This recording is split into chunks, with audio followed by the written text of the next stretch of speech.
কি পিচ্ছি, হাজতে কেন? দেখে তো ভদ্র ফ্যামিলির মনে হচ্ছে, কিন্তু হাজতে কেন? ওনার কথা শুনে বাঁকা চোখে তাকালাম। তারপর একটু চুপ থেকে বললাম, জি, নেশার জন্য। কি এমন নেশা যে একেবারে সেন্ট্রাল হাজতে পৌঁছে দিল? প্রেমের নেশা। এই নেশায় আসক্ত হয়ে হপ মার্ডার করে দিয়েছি, তাই জেল হাজতে। প্রেম ভালোবাসা এমনি ছুটকু, কি হয়েছে জানতে পারি? বলতে কি ইচ্ছুক? আবার ওনার দিকে তাকিয়ে একটা দীর্ঘশ্বাস ফেলে বললাম, শুনে কি করবেন স্যার? রাখেন এসব। আপনি কি জন্য এই হাজতে? রুম তো হেব্বি হয়ে আছে, এমন মনে হচ্ছে এটা জেলখানার সেল না, বাসা। টাকা পয়সা থাকলে এগুলো কিছু না। তুমি যখন বলতে চাইছো না তখন থাক, যখন মুড হবে বলে নিজেকে হালকা করিও। চুপচাপ এক কোণায় বসে থাকলাম। আহ, ভালোবাসা আমাকে ধ্বংস করে দিয়েছে। আমার সম্মান, আমার স্বপ্ন, আমার আশা, সকল কিছু ধ্বংস করে দিয়েছে। মির্জা গালিবের একটা উক্তি মনে পড়ল, প্রেম করেছো আবার সম্মান চাও, ভালোবেসেছো আবার মর্যাদা চাও। তুমি বড়ই নাদান গালিব। বিষ খেয়েছো আবার বাঁচতে চাও। এই ছেলে, বেরিয়ে আয়। আমি তোকে অন্য সেলে রাখবো। শিকদার সাহেব, দুঃখিত আপনাকে কিছুক্ষণ এখানে রাখার জন্য। এই ছেলে এখানেই থাক, এখানে থাকলে আমার সমস্যা নেই, বের করার প্রয়োজন নেই। জেলার কিছু না বলে চলে গেল। আমি একবার ওনার দিকে তাকিয়ে দুই হাঁটুতে মাথা ঠেকিয়ে চুপচাপ বসে থাকলাম। রাত কত হয়েছে জানি না, চোখের পাতায় ঘুম নেই। ওই লোক বই পড়ছে। এই লোককে বুঝলাম না। এত ভিআইপি ট্রিটমেন্ট, সম্ভবত কোনো পলিটিশিয়ান অথবা কোনো পয়সাওয়ালা। তোমার নাম কি? জি স্যার, আমার নাম আকাশ আহমেদ নীল, ডাকনাম আকাশ। স্যার, আপনি কি কোনো পলিটিশিয়ান না কি? জেল হাজতে আপনাকে আলাদাই সুযোগ সুবিধা দিচ্ছে। কোনো উত্তর না দিয়ে শোয়া থেকে উঠে আমার কাছে এসে বসলো। জেল তো জেলই, এখানে সব রকম সুযোগ সুবিধা পেলেও এখানে বন্দি জীবন। জি তা ঠিক, কিন্তু স্যার আপনি জেলে কেন? আমার নামে মার্ডার কেস, তারপর আরও কত কি কেস রয়েছে আমি নিজেও জানি না। এর জন্য যাবজ্জীবন কারাদণ্ড। কিন্তু মজার বিষয় কি জানো? আমার লাং ক্যান্সার। ডাক্তার বলেছে আর 5 মাস বেঁচে আছি। ওনার দিকে অবাক হয়ে তাকালাম। স্যার, কত বছর ধরে আপনি জেলে? এই 22 বছর ধরে। এখন তুমি বলো, কি এমন ঘটেছে যে আদালত জেলে পাঠালো? আর কতদিনের জন্য জেলে পাঠিয়েছে? জি, 5 মাস। স্টুডেন্ট, তাই কিছুটা শাস্তি কম দেওয়া হয়েছে। আগে বলুন, কাউকে ভালোবেসেছেন স্যার? আপনার পরিবার তো অবশ্যই আছে, তাই না? আমার কথা শুনে চুপ হয়ে গেল। কিছুক্ষণ চুপ থাকার পর দীর্ঘশ্বাস ছেড়ে বললেন, না, আমার কোনো পরিবার নেই, তবে একটা মেয়েকে কিন্তু। উনি মৃদু হাসলেও তার চেহারায় একটা চাপা কষ্ট বুঝে গেল। একে অপরকে ভালোবাসতেন, না একতরফা ভালোবাসা ছিল? একে অপরকে ভালোবাসতাম, কিন্তু দিলা তো পুরনো ব্যথায় জাগিয়ে। আমার কাহিনী শুনলে তো এমনিতেই মনে পড়ে যেত, কিন্তু আমার মনে হয় আপনি মিথ্যা বলছেন। যাই হোক, আমারটা বলছি। মায়া, আমার প্রথম ক্রাশ, প্রথম ভালোবাসা। নাম যেমন মায়া, দেখতেও মায়াবী। প্রথম দেখাতেই যে কারো ভালো লেগে যাবে, আমারও ভালো লেগে যায়। লাভ অ্যাট ফার্স্ট সাইট। সে কিন্তু আমার ক্লাসমেট। 2টা মাস তার পিছনে ঘোরার পর হঠাৎ করেই তার সামনে গিয়ে দাঁড়াই। এক্সকিউজ মি, মিস মায়া, একটু সময় হবে? আপনার সঙ্গে কিছু কথা বল আপনার সঙ্গে কিছু কথা ছিল। আজ্ঞে জি, আপনি কি বলতে এসেছেন বলে ফেলুন। ঘুরিয়ে ফিরিয়ে কথা বলতে খুব পছন্দ করি না, তাই সরাসরি বলছি। আমি আপনাকে অনেক পছন্দ করি, ইভেন ভালোবাসি। I love you. না, পছন্দ হয়নি। দিল রে মনটা ভেঙে। না, হাল ছেড়ে দিলেন তো হেরে গেলেন। কেন? কত আশা নিয়ে এসেছি আর আপনি এমনভাবে রিজেক্ট করে দিবেন? আপনার পছন্দ হবার জন্য আমার কি করতে হবে? আগে দেখতে হবে আপনি বয়ফ্রেন্ড মেটেরিয়াল কিনা। যেমন সময় দেওয়া, রেস্টুরেন্টে যাওয়া, এখানে ওখানে ঘোরাঘুরি। আগে বয়ফ্রেন্ড মেটেরিয়াল নাকি দেখি, তারপর হাজব্যান্ড মেটেরিয়াল নাকি তা দেখব। বাহ, আমি তো রিলেশন পর্যন্ত ভেবেছিলাম, আপনি তো দেখি বিয়ে পর্যন্ত ভেবে ফেলেছেন। হুম, কারণ আমি ভেবেই রেখেছি যার সাথে প্রেম করব তাকেই বিয়ে করব। কিন্তু তার আগে দেখতে হবে না আপনি কেমন ছেলে। তা তো অবশ্যই, এতে আমার কোনো অবজেকশন নেই। তারপর স্যার শুরু হলো তাকে পটানোর চেষ্টা, সময় দেওয়া, অপেক্ষা করা, নিজের অ্যাসাইনমেন্ট না করে তারটা করে দেওয়া, রেস্টুরেন্টের খরচ, এটা ওটা কিনে দেওয়া, গিফট দেওয়া থেকে সকল কিছু। 5 মাস মতো হলো, কিন্তু হঠাৎ একদিন এক নতুন ছেলের সাথে দেখলাম। ছেলেটা আমাদের কলেজেরই সিনিয়র এক ভাই। নিজেকে সামলাতে না পেরে ওদের সামনে গিয়ে দাঁড়াই। তুমি এসে গেছো? তখন পরিচয় করিয়ে দিই। তানভীর আমার ফ্রেন্ড। বন্ধুত্ব করার জন্য এমনভাবে রিকোয়েস্ট করলো যে ফেরাতে পারলাম না। আর তুমিও পরিচয় হয়ে নাও। পরিচয় করিয়ে দিতে হবে না, এটা তোমার চাকর। মুখ সামলে কথা বলবেন ভাইয়া। আর মায়া, এইসব কি? আরে, তুমি এমনভাবে রেগে যাচ্ছ কেন? এখানে রেগে যাবার কি হলো? তুমি এই ছেলের সাথে ফ্রেন্ডশিপ করলে কেন? তোমাকে সবকিছু বলে করতে হবে নাকি? আর কে তুমি যে তোমাকে বলতে হবে? আর করেছি তো কি হয়েছে? শুধু তো ফ্রেন্ডশিপ করেছি। গিয়ে মায়ের কাছে হাত ধরে টানতে যাব, তখন কিরে চাকর, তোর সমস্যা কি? এমনভাবে আমার ফ্রেন্ডকে নিয়ে যাচ্ছিস কোথায়? আপনি আমার হাত ছেড়ে দেন। আমি কোথায় নিয়ে যাব না আসব তা কি আপনাকে বলতে হবে? অবশ্যই বলতে হবে। তুই আমার ফ্রেন্ডকে এমনভাবে মন চাইলেই আমার সামনে থেকে সরিয়ে নিয়ে যেতে পারিস না। তারপর শুরু হলো বাক বিতনটা। এক পর্যায়ে মারামারি শুরু হয়ে যায়। আকাশ, ছেড়ে দাও, কি করছো? তোমাকে কিন্তু ছেড়ে দিতে বলছি। মায়াকে ধাক্কা দিয়ে ওই ছেলেকে ফেলে দিয়ে অনেক মারতে শুরু করি। মায়ার সমস্ত রাগ ওই ছেলের উপর উঠাই। কিন্তু হাত দিয়ে মেয়েরা হাফ মার্ডার কেমন করে হলো? আসলে স্যার, রাগে এতটাই অন্ধ হয়ে গিয়েছিলাম যে পাশে থাকা ইটের টুকরো নিয়ে ওর চেহারা আর মাথায় আঘাত করে থেতলে দিয়েছিলাম। এমনভাবে মেরেছিলাম যে চারপাশে রক্তে লাল হয়ে গিয়েছিল। তারপর ওই মেয়েকেও গুনে গুনে 4টা থাপ্পড় দিয়েছিলাম। সেদিনই আমাকে ভার্সিটি থেকে পুলিশ ধরে নিয়ে যায়। তারপর 5 দিন থানায় ছিলাম, আর আজকে এখানে পাঠিয়ে দিল। মরতে মরতে বেঁচে গেছে, তাই আদালত সাজা কমিয়ে 5 মাসের কারাদণ্ড দিল। যদি মারা যেত তাহলে না জানি কি হতো, আল্লাহ ভালো জানেন। বুঝলাম, রাগ কন্ট্রোল করতে পারো না, অনেক রাগী। কিন্তু যে মেয়ের জন্য এত কিছু, তার তো কোনো সাজা হলো না। কেন? 4টা থাপ্পড় দিয়েছিলাম না, যার কারণে তো দাঁতও ভেঙে গিয়েছিল। আর আজকে আদালতে ওর কথা শুনে তো ওই খানকিকে ওই ছেলের মতো করে মারতে ইচ্ছে করছিল। ছোট একটা ভুল আমার কাল হয়ে দাঁড়ালো। এখন জেল আসার পর বুঝতে পারছো, তাই তো? তখন অন্ধ ছিল, মিষ্টি মিষ্টি কথায় সব ভুলে গেছো। জি স্যার, এখন বুঝেও লাভ নেই। আদালতে আমার পরিবারের পক্ষ থেকে উকিল এলো, আর আম্মু এসেছিল। আব্বু আসেনি। তাদের ছেলেকে পুলিশ ধরে নিয়ে গেছে। এতে যে ওদের অনেক সম্মানহানি হয়েছে। লোক হয়তো বলাবলি করছে গুন্ডা ছেলে। তারপর আরও কথা বলছে। বুঝলাম। তোমার পরিবারে কে কে আছে? আমার ফ্যামিলি অনেক বড়। আব্বু আম্মু, তারপর 3 ভাই বোন। আমার বাবার 2 বিয়ে। আম্মু ছোট। আম্মুর জন্য অনেক টেনশন হচ্ছে। আম্মুকে সবাই অনেক কথা শোনাবে।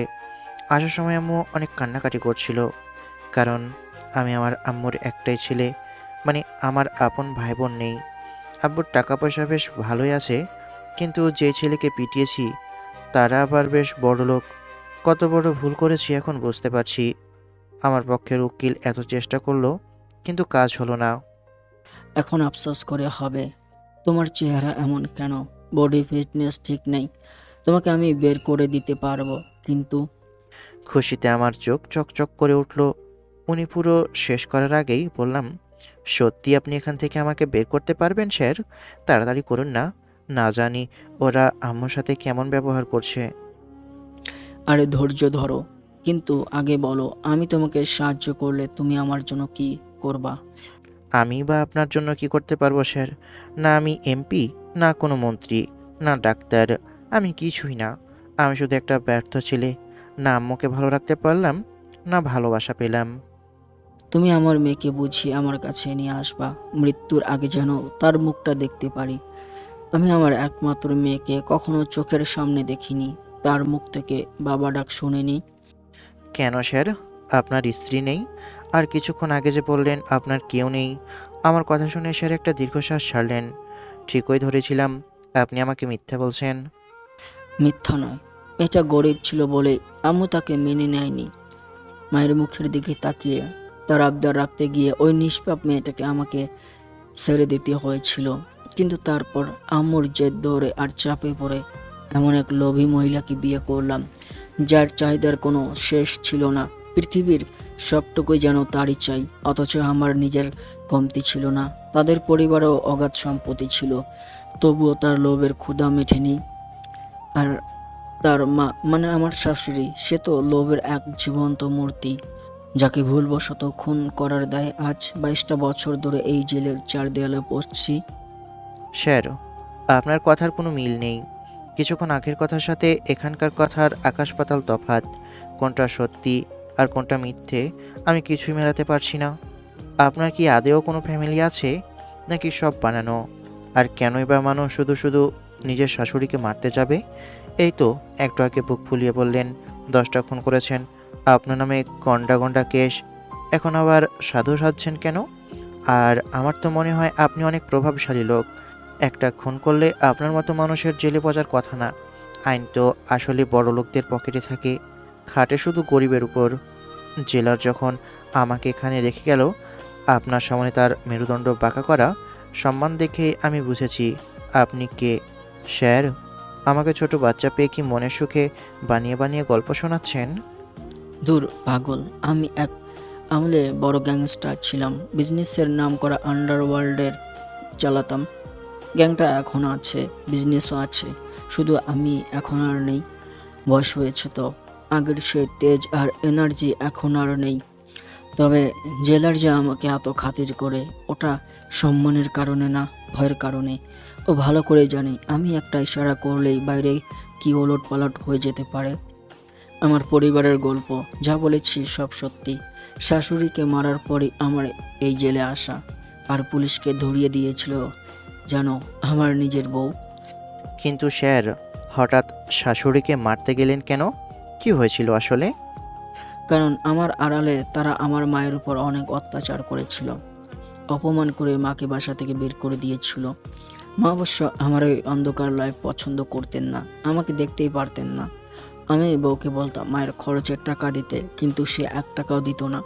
এমনিতেই মা অসুস্থ ছিলেন, তার উপর আমার শাশুড়ি আর বউ মিলে যখন ওনাকে ঘাড় ধাক্কা দিয়ে বাড়ি থেকে বের করে দিল, মা সেই ধাক্কাটা সহ্য করতে পারলেন না, ওখানে হার্ট অ্যাটাক করে মারা গেলেন। সব জানার পর আমার মাথা একদম নষ্ট হয়ে যায়, সোজা গিয়ে শাশুড়ির বুকে গুলি করে দিলাম। আমার বউটাকে সেদিন ওখানেই মেরে ফেলতাম, শুধু আমার ছোট মেয়েটার মুখের দিকে তাকিয়ে হাতটা থমকে গিয়েছিলেন। মারিনি, কিন্তু জানোয়ারের মতো পিটিয়েছিলাম ওটাকে। তারপর তো পুলিশ ডাকলো, আমার থেকে ডিভোর্স নিয়ে নিল। এখন সে অন্য কারোর সাথে সংসার করছে, সেখানেও তার ছেলে মেয়ে হয়েছে। কিন্তু আমার মেয়েটা ও এখন কেমন আছে আমি কিছুই জানি না। গত 2 বছর ধরে খবর নেই, নাকি ওই লোভী মহিলাটা আমার মেয়েটাকে শেষ করে দিয়েছে, কে জানি। ওনার কথা মনোযোগ দিয়ে শুনলাম, মনের ভেতরটা কেমন কেঁদে উঠল। জানি না মা আমাকে ক্ষমা করেছে কিনা। মা যদি আজ দেখতো আমি ভালো হয়ে গেছি, তাহলে কতই না খুশি হতো। আমার মাথায় হাত বুলিয়ে দেওয়া করতো, আমাকে ভালোবাসতো। এই জেলের অন্ধকার ঘরে আমাকে আসতে দেখে, কিন্তু ওই খানকি আর তার মা, ওই আরেক খানকির জন্য আমার জীবনটা শেষ হয়ে গেল। আমার আর কিছুই পাওয়াই হলো না। জানি না মৃত্যুর পর আমার কি দশা হবে। আল্লাহ কি আমাকে আদৌ মাফ করবেন? না, আমার কপালে হয়তো মাফ নেই। আমি কি বলবো বা আমার কি বলা উচিত তার ভাষা খুঁজে পাচ্ছি না, তাই চুপচাপ ওনার দিকে তাকিয়ে আছি।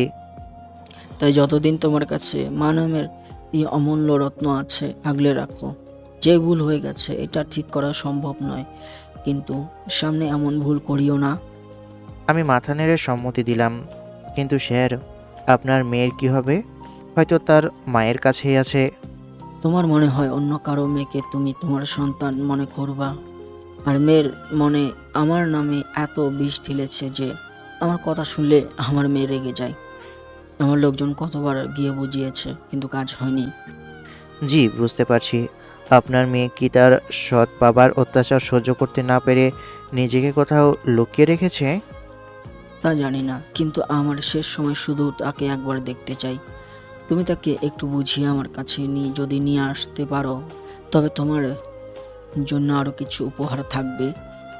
আপনি বললেন আপনার লোকজন তাকে বোঝাতে চেষ্টা করেছে, কিন্তু পারেনি। সবাই ব্যর্থ হয়েছে। তাহলে আমি কিভাবে পারবো? আপনি কিভাবে বুঝলেন আমি পারবো? এমনি মনে হলো, চেষ্টা করতে তো ক্ষতি নেই, তাই না? পারলে পারবে, না হলে তো কোনো কথাই নেই। তার জন্য তোমাকে দোষারোপ করব না। জি, আমি পুরো চেষ্টা করব। ওনার চোখের পানি গাল বেয়ে গড়িয়ে দাড়ির কাছে আসতেই মিলিয়ে যাচ্ছে। বুঝলাম, এই লোক এক সময়ের বেশ ডেঞ্জারাস লোক ছিল, আর রাগীও ছিল। চাইলেই খোলা আকাশের নিচে ঘুরে বেড়াতে পারি, কিন্তু আমি আমার মায়ের কথা ভেবে নিজেকে এখানে রেখে শাস্তি দেই। আমাকে জেলে রাখবে এমন কেউ আছে নাকি? এখনই যদি চাই তাহলে এখনই জেল থেকে বের হতে পারবো। তাহলে বের হয়ে যান না কেন? বের হয়ে খোলা আকাশের নিচে দাঁড়িয়ে একটু মুক্ত বাতাস নিন। গিয়ে আপনার মেয়ের সামনে দাঁড়ান। আমার কথা শুনে তিনি আর কিছু বললেন না, একদম চুপ মেরে গেলেন। তারপর আস্তে করে উঠে ওনার বেডের কাছে চলে গেলেন। আমিও আর কথা বাড়ালাম না, চুপচাপ রইলাম। লোকটা আসলে এক আজব চিজ। নিজে একজন প্রভাবশালী, সব করতে পারেন, তাহলে কেন এই নরকে পড়ে আছেন? হয়তো আমাকে বানিয়ে বানিয়ে সব মিথ্যা কথা বলছে। আর বেশি কিছু না ভেবে ফ্লোরে চুপচাপ শুয়ে পড়লাম। সিলিংয়ের দিকে তাকিয়ে থাকতে থাকতে কখন যে চোখ দুটো লেগে এসেছিল টের পাইনি। পরের দিন সকালে যখন ঘুম ভাঙল, ধড়ফড় করে উঠে বসলাম। চারপাশটা দেখে বুকটা হু হু করে উঠল। আহ, পুরো বিষয়টা যদি একটা দুঃস্বপ্ন হতো, কতই না ভালো হতো। কিন্তু এখন আর আফসোস করে কী লাভ? কপালে যখন এই জেলখানায় লেখা আছে, তখন এখানেই থাকতে হবে। নিজের চেয়েও আম্মুর জন্য বেশি টেনশন হচ্ছে। না জানি বাইরে ওনার কী অবস্থা হচ্ছে। একটু দূরে ওই লোকটার দিকে তাকালাম। গুটিসুটি মেরে চুপচাপ শুয়ে আছেন। বুকটা ভারী হয়ে এলো। এর চার দেওয়ালের খাঁচায় কীভাবে যে আমার সময় কাটবে আল্লাহই ভালো জানেন। যদিও হাজতের সময় অনুযায়ী সেল থেকে বাইরে যেতে পারবো, আরও সব কয়েদিদের সাথে গল্প, আড্ডা, খেলাধুলা করতে পারবো, কিন্তু তাও তো এটা জেল। আজকে আমার পার্সোনাল উকিল আসবে। এই অন্ধকার জেলের ভিতরে তোমাকে একদম মানাচ্ছে না। তোমার সামনে কত সুন্দর একটা ভবিষ্যৎ পড়ে আছে। আমি কোনোভাবেই চাই না যে এই বয়সে এসে সেটা নষ্ট হয়ে যাক। আর শোনো, রাগের মাথায় কখনো কোনো সিদ্ধান্ত নিও না। এটা এমন কোনো বড় কেস না যে আমি তোমাকে এখান থেকে বের করতে পারবো না। একটু ধৈর্য ধরো, সব ঠিক হয়ে যাবে। আপনি আমার জন্য এসব কেন করবেন স্যার? কেন যেন ইচ্ছে হলো তাই। এসব ফালতু বিষয় নিয়ে চিন্তা না করে তুমি বরং এটা ভাবো যে নিজের রাগকে কিভাবে কন্ট্রোল করবে। মনে রেখো, যে নিজের রাগকে মুঠোয় পড়তে পারে সে আসল পুরুষ। বাকি সব তো রাগের গোলাম। জি, বুঝলাম স্যার। ওনার সাথে আবার শুরু হলো কথা। অনেকক্ষণ কথা বললাম। প্রায় ঘন্টা দুয়েক পরে একজন উকিল এলো। আজিজ সাহেব, এই ছেলেকে বের করার ব্যবস্থা করুন। ভদ্রলোক আমার দিকে কিছুক্ষণ তাকিয়ে রইল, তারপর বললেন, ওকে স্যার, তুমি বলো কি থেকে কি হয়েছে। কি কি হয়েছে সব কিছুই বললাম। সব কিছু শুনে একটু ভেবে বললেন, স্যার, আমাকে 2 দিন সময় দেন, কাজ হয়ে যাবে। এখানে চলে এসেছে তো, তাই একটু সমস্যা হবে। কি ব্যাপার আজিজ সাহেব, 2 দিন কেন লাগবে? জজকে আমার নামটা মনে করিয়ে দেন। আর যদি সোজা আঙ্গুলে ঘি না ওঠে তবে আমি আমার নিজের কায়দায় ব্যবস্থা নিব, সেটাও পরিষ্কার জানিয়ে দিয়েন। ইদানিং আপনাকে দেখেই মনে হচ্ছে কাজে বড্ড ফাঁকি দিতে শুরু করেছেন। না না স্যার, অমন কথা বলবেন না, আমি এখনই সব ঠিক করছি। আমি সব বুঝি আজিজ সাহেব, কাজের প্রতি আজকাল আপনার মন নেই। না না স্যার, তেমন কিছু না। আসলে আমি একটু ধীরে সুস্থে কোর্টের সব নিয়ম মেনে কাজটা করতে চাইছিলাম। আদালতে তাকে পাঠিয়েছে, বুঝতেই পারছেন। ওকে যান, গিয়ে সব কিছু রেডি করেন, আর 2 দিনের মধ্যে যেন সব কিছু হয়ে যায়। শিকদার সাহেব ধমক দিলেও আজিজ সাহেব শেষ পর্যন্ত বুঝিয়ে বললেন যে কোর্টের কিছু প্রসেস আর ভেরিফিকেশনের জন্য 2 দিন সময় লাগবেই। শিকদার সাহেবও আর কথা বাড়ালেন না। তার মানে আরও 2টো দিন আমাকে এই 4 দেওয়ালের ভিতরে কাটাতে হবে। প্রথম দিনটা কেটেই গেল। জেলের বন্দি জীবন যে কতটা যন্ত্রণার তা প্রতিটি সেকেন্ডে হাড়ে হাড়ে টের পাচ্ছি। তবে এই 2 দিনে শিকদার সাহেব লোকটাকে আমি একটু অন্য চোখে দেখতে শুরু করেছি। বাইরে থেকে ওনাকে যতটা কঠোর আর ভয়ঙ্কর গ্যাংস্টার মনে হয়, ভেতরের মানুষটা আসলে মায়ের জন্য এক বুক হাহাকার আর মেয়ের জন্য এক নদী আফসোস লুকিয়ে রেখেছে। পরের দিন সন্ধ্যায় ওই লোকের উদ্দেশ্যে বললাম, স্যার, একটা কথা বলবো, রাগ করবেন না তো? কি কথা বলো? আপনার তো এত পাওয়ার, চাইলে তো আপনি নিজের জন্যও ভালো কোনো উকিল ধরে জামিন নিয়ে বের হয়ে যেতে পারতেন। এই 22টা বছর কেন জেলের ভেতর পচে নষ্ট করলেন? কারণ তোমাকে আগেই বলেছি, আর এই লোক বেস্ট উকিল, তার তো বেশ নাম ডাক। কখনো উকিল আজিজ সাহেবের নাম শুনোনি? সে ছাড়ো, সবাই সব কিছু জানবে এমন নয়। সে শুধু আমার পার্সোনাল উকিল না, আমার ভাই, আমার সব থেকে ভরসাল মানুষ। জি, বুঝলাম। আজকে কোনো রকমভাবে কাটলো। পরের দিন সকাল 11টা। কিভাবে যে এই কিছুদিন কেটে গেল টের পাইনি। জেলের এই প্রতিটা মুহূর্ত ছিল এক একটা বছরের মতো দীর্ঘ। আজকে সকাল থেকেই মনের ভিতর এক ধরনের অস্থিরতা কাজ করছিল। কারণ আজকে আদালতে আমার জামিনের শুনানি ছিল। আমাকে জেলের ভেতর রেখেই আজিজ সাহেব আদালতে আমার হয়ে কেস লড়ছেন। শিকদার সাহেবের ক্ষমতা আর আজিজ সাহেবের আইনি চাল কতটা কাজে দেই, আজই তার প্রমাণ হবে। দুপুর 12টার দিকে সেলের বাইরে চাবির ঝনঝনানি আর বুটের শব্দ শোনা গেল। জেলা সাহেব নিজে এসে লকআপের তালা খুললেন। ওনার পেছনে আজিজ সাহেব দাঁড়িয়ে আছেন। ওনার হাতে আদালতের একটা সিলমোহর দেওয়া ফাইল। না খোকা, মুক্ত বাতাসে নিঃশ্বাস নেওয়ার জন্য তৈরি হয়ে নাও। তোমার বেল অর্ডার চলে এসেছে। আমার কোনো খুশির ঠিকানা নেই। আমি এখন বাইরে ইচ্ছা মতো ঘুরে বেড়াতে পারবো। যাও, বাইরে গিয়ে নিঃশ্বাস নাও। আর শোনো, নিজের রাগকে কখনো নিজের উপর চড়াও হতে দিও না। ঠান্ডা মাথায় সব কিছু পরিকল্পনা করে কাজ করিও, তাহলে এমন ভুল হবার চান্স কমে যাবে। তুমি জেলার সাহেবের সাথে গিয়ে বসো, আমি আজিজ সাহেবের সাথে কিছু কথা বলবো। জি। ওখান থেকে বেরিয়ে কয়েদিদের পোশাক ছেড়ে আমার পোশাক পরলাম। তারপর একটা বেঞ্চে এসে বসলাম। বেশ কিছুক্ষণ পরে উকিল সাহেব আসলো।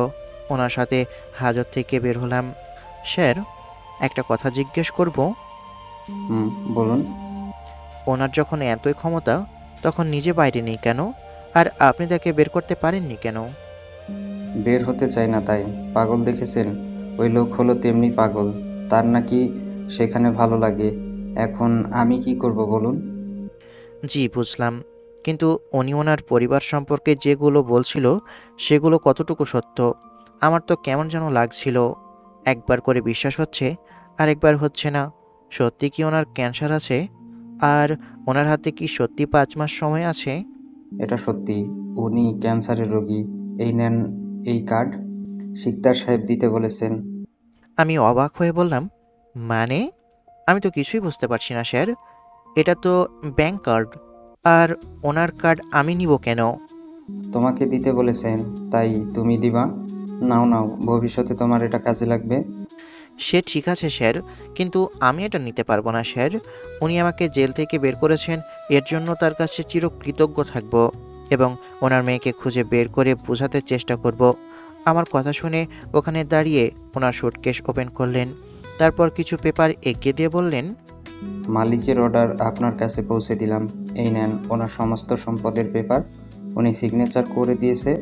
আর আপনারটা তো তখন নিলাম। হ্যাঁ, সম্পদ? আমার মাথা কেমন চক্কর দিচ্ছে। ওনার কথা শুনে এমন এক শক খেলাম যে জ্ঞান হারিয়ে নিচে ধপাস। যখন উঠলাম তখন দেখি বেডে শুয়ে। ওহ, তাহলে সব কিছু স্বপ্ন ছিল? বাপ রে, কি ডেঞ্জারাস স্বপ্ন! ইস, সত্যি যদি এমনভাবে সব কিছু পেতাম, তাহলে তো জমে ক্ষীর হয়ে যেত। চারপাশে তাকিয়ে দেখলাম আমি আমার রুমে নেই, অন্য এক জায়গায়। এটা আবার কার রুম? আমি কোথায়? ওই পাগল লোকের স্বপ্ন দেখে মনে হচ্ছে আমিও পাগল হয়ে যাব। হব কি অলরেডি হয়ে গেছি? কি হচ্ছে এসব আমার সাথে? হে মাবুদ, তুমি পথ দেখাও। আবার চোখ বন্ধ করে নিলাম। তারপর বিছানা থেকে ধপাস কেউ আমাকে ফেলে দিয়েছে। ভালো করে চোখ কচলে চারপাশে চোখ বুলিয়ে দেখি এবার আমি আমার রুমে। বাপ রে, ধরে যেন প্রাণ এলো। কী সব আজীব আজীব স্বপ্ন দেখলাম। কি রে চোদনা, বিড়বিড় করে কি সব বলছিলি? ওঠ, উঠে ফ্রেশ হয়ে নে। আজকে না আমাদের ঘুরতে যাওয়ার কথা? এ হে হে হে, কিছু এতক্ষণ আমি স্বপ্ন দেখছিলাম, আজকে কত আজব আজব স্বপ্ন দেখছি জানিস বন্ধু। আমিও বাস্তব না, তুই এখনো স্বপ্ন দেখছিস? তুই কি জানিস তুই একটু ওভার থিঙ্কিং করিস? উঠবি নাকি লাথি দিব? উঠে তাড়াতাড়ি ফ্রেশ হয়ে নে। দাঁড়া, ওঠে ফ্রেশ হচ্ছি। ফ্রেশ হবার জন্য উঠতে গিয়ে দেখি আমি অন্য রুমে। এটা কেমন হলো? অবশেষে আপনার জ্ঞান ফিরল। আমার কথা শুনে এমনভাবে জ্ঞান হারিয়ে ফেললেন বুঝতেই পারিনি। আমাদের ইয়াং বস হার্ট অ্যাটাক করেনি, তার জন্য আল্লাহর কাছে হাজার শুক্রিয়া। নেন, চোখে মুখে পানি দিয়ে নেন। আজকে থেকে এটা আপনার বাসা। আপনার কোথায় কি আছে বিকেলে সব কিছু দেখিয়ে দেওয়া হবে। নিজের হাতে চড়ে একটা চিমটি কাটলাম, কিন্তু কোনো ব্যথা হলো না। তার মানে এখনও স্বপ্ন দেখছি। তাই আবার শুয়ে চোখ বন্ধ করে নিলাম। হঠাৎ আমার গালে চড়াত করে একটা থাপ্পড় পড়লো। ব্যথায় পুরো কান ঝাঁ ঝাঁ করে উঠল। আমি লাফিয়ে উঠে গালে হাত দিয়ে তাকালাম। সামনে উকিল আজিজ সাহেব দাঁড়িয়ে, ওনার মুখে এক চিলতে হাসি। আজিজ সাহেব বললেন, কি হে আকাশ বাবাজি, এবার বিশ্বাস হলো এটা স্বপ্ন নয়? চিমটি কাটার একটা টেকনিক আছে, ওইভাবে কাটলে চামড়ায় জোর লাগে না, তাই ব্যথা পাওনি। কিন্তু আমার হাতের থাপ্পড়টা খাঁটি বাস্তব। অবিশ্বাস্য চোখে চারপাশের আলিশান রুমটার দিকে তাকালাম। জানালা দিয়ে বাইরের ঝলমলে রোদ এসে পড়ছে। সত্যি তো, গালে এখন অল্প ব্যথা হচ্ছে। তার মানে শিকদার সাহেব সত্যি, ওনার কোটি কোটি টাকার সম্পদ সত্যি, আর আমি জেল থেকে এখন মুক্ত, এটাও সত্যি। আমি বিছানা থেকে নেমে দাঁড়িয়ে বললাম, কিন্তু আজিজ সাহেব, শিকদার সাহেব আমাকে চেনেন না, জানেন না। স্রেফ 4টা দিনের পরিচয়ে কেউ কাউকে এভাবে নিজের সম্পত্তি দিয়ে দেয় কিভাবে? এর পিছনে নিশ্চয়ই কোনো কারণ আছে। আজিজ সাহেব একটা দীর্ঘশ্বাস ফেলে গম্ভীর গলায় বললেন, শিকদার সাহেব জহুর মানুষ চিনতে ভুল করেন নাই। তোমার ভেতরে ওই মারাত্মক রাগটা ওনাকে ওনার নিজের তরুণ বয়সের কথা মনে করিয়ে দিয়েছে। উনি চান না ওনার মতো ভুল করে আরেকটা ছেলের জীবন জেলের অন্ধকূপেই শেষ হয়ে যাক। তবে হ্যাঁ, বলতে বলতে আজিজ সাহেব একটু থামলেন। ওনার চোখের চাহনি হঠাৎ কেমন যেন রহস্যময় হয়ে উঠল। উনি আমার দিকে এক পা এগিয়ে এসে নিচু স্বরে বললেন, শিকদার সাহেবের সেই মেয়ে মেঘলা, তাকে বুঝিয়ে তার বাবার কাছে মানে শিকদার সাহেবের কাছে নিয়ে যেতে হবে। যদি ওনার মেয়েকে ওনার কাছে নিয়ে যেতে পারি, তবে উনি তার মেয়েকেই সব কিছু দিবে, আমাকে কেন দিবে? আমার তো কেমন কেমন লাগছে। নিশ্চয়ই এর পিছনে বড় কোনো কারণ আছে। কেউ তো শুধু শুধু তার সব কিছুই দিয়ে দেবে না। তোমার কথাও ঠিক, কিন্তু যদি তা না পারো তখন এই সব কিছুর কি হবে? উনি কোনোভাবেই চান না এই সব কিছু তার প্রাক্তন বউয়ের কাছে বা তার ভাইয়ের কাছে চলে যাক। তারা তো নানানভাবে এই সব হাতিয়ে নেওয়ার চেষ্টা করছে, বিশেষ করে ওনার শালা বেশি চেষ্টা করছে এসব হাতিয়ে নেয়ার। হে মাবুদ, এ কোথায় এসে পড়লাম আমি? শিকদার সাহেবের সম্পত্তি কি আমার জন্য আশীর্বাদ, নাকি এক নতুন চক্রান্তের ফাঁদ? আমি কি করব এখন? আমার মাথাটা আবার ঝিমঝিম করে উঠল।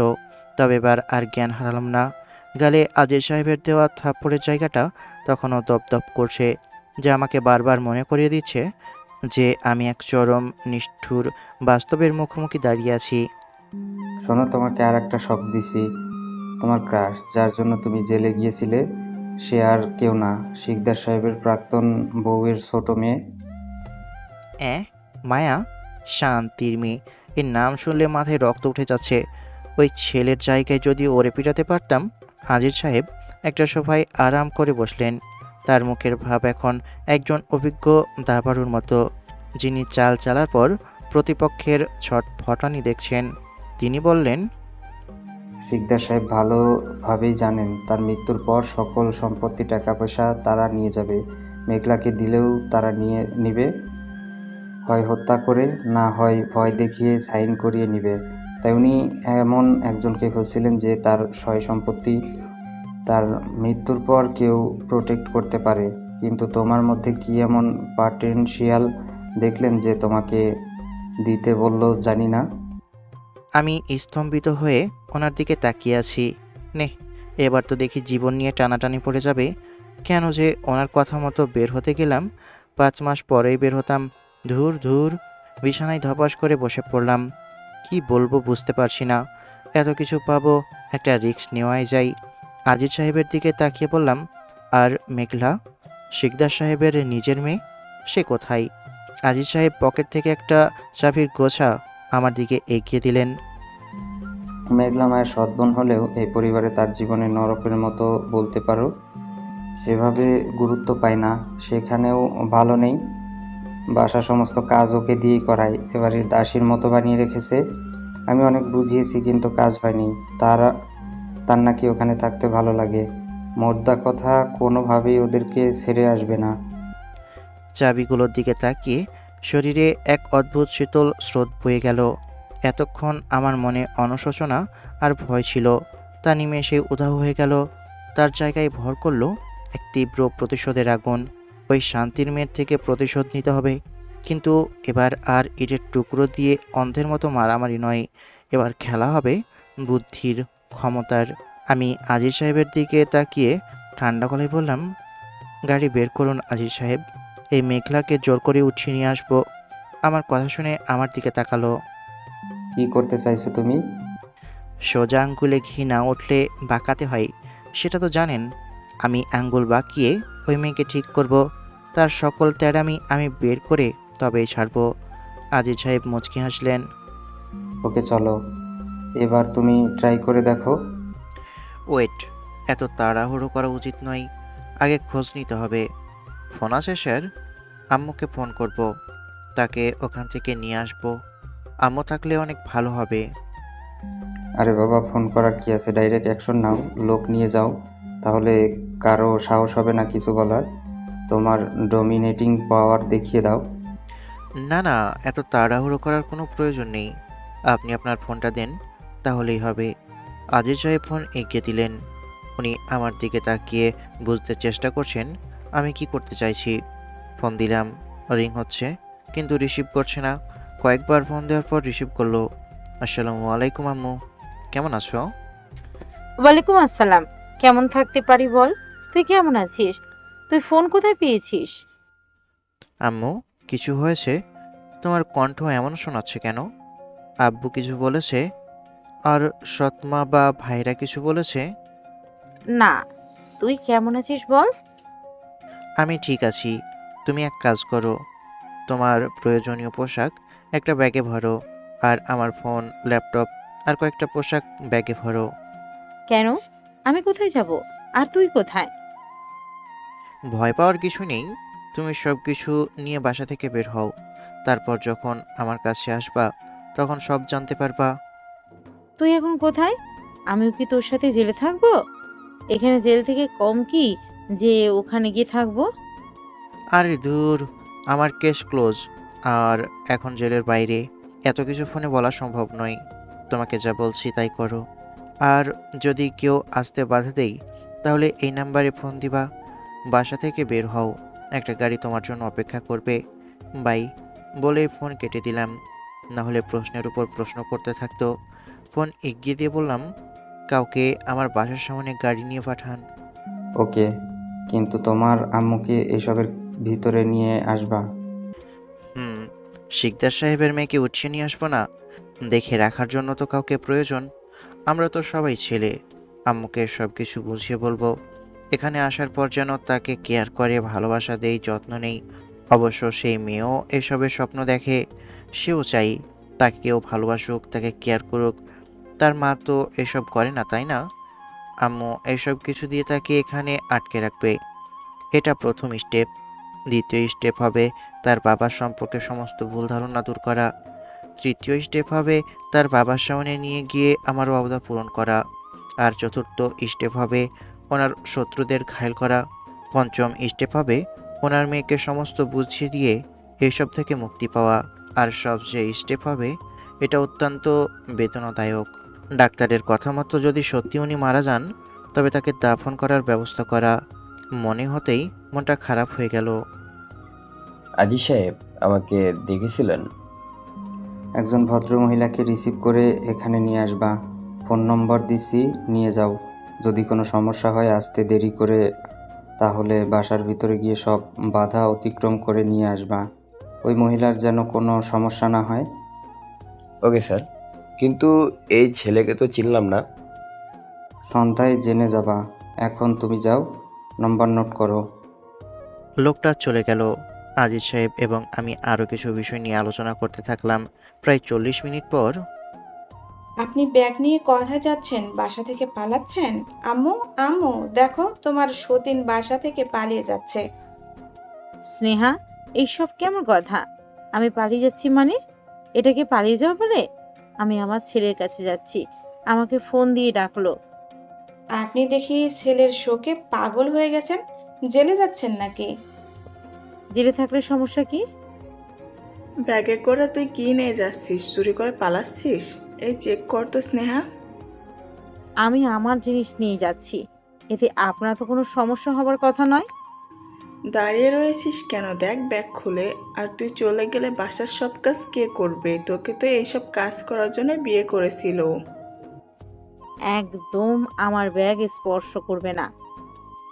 মিসেস শিরিন আম্মুর এই রূঢ় আচরণে যেন আকাশ থেকে পড়লেন।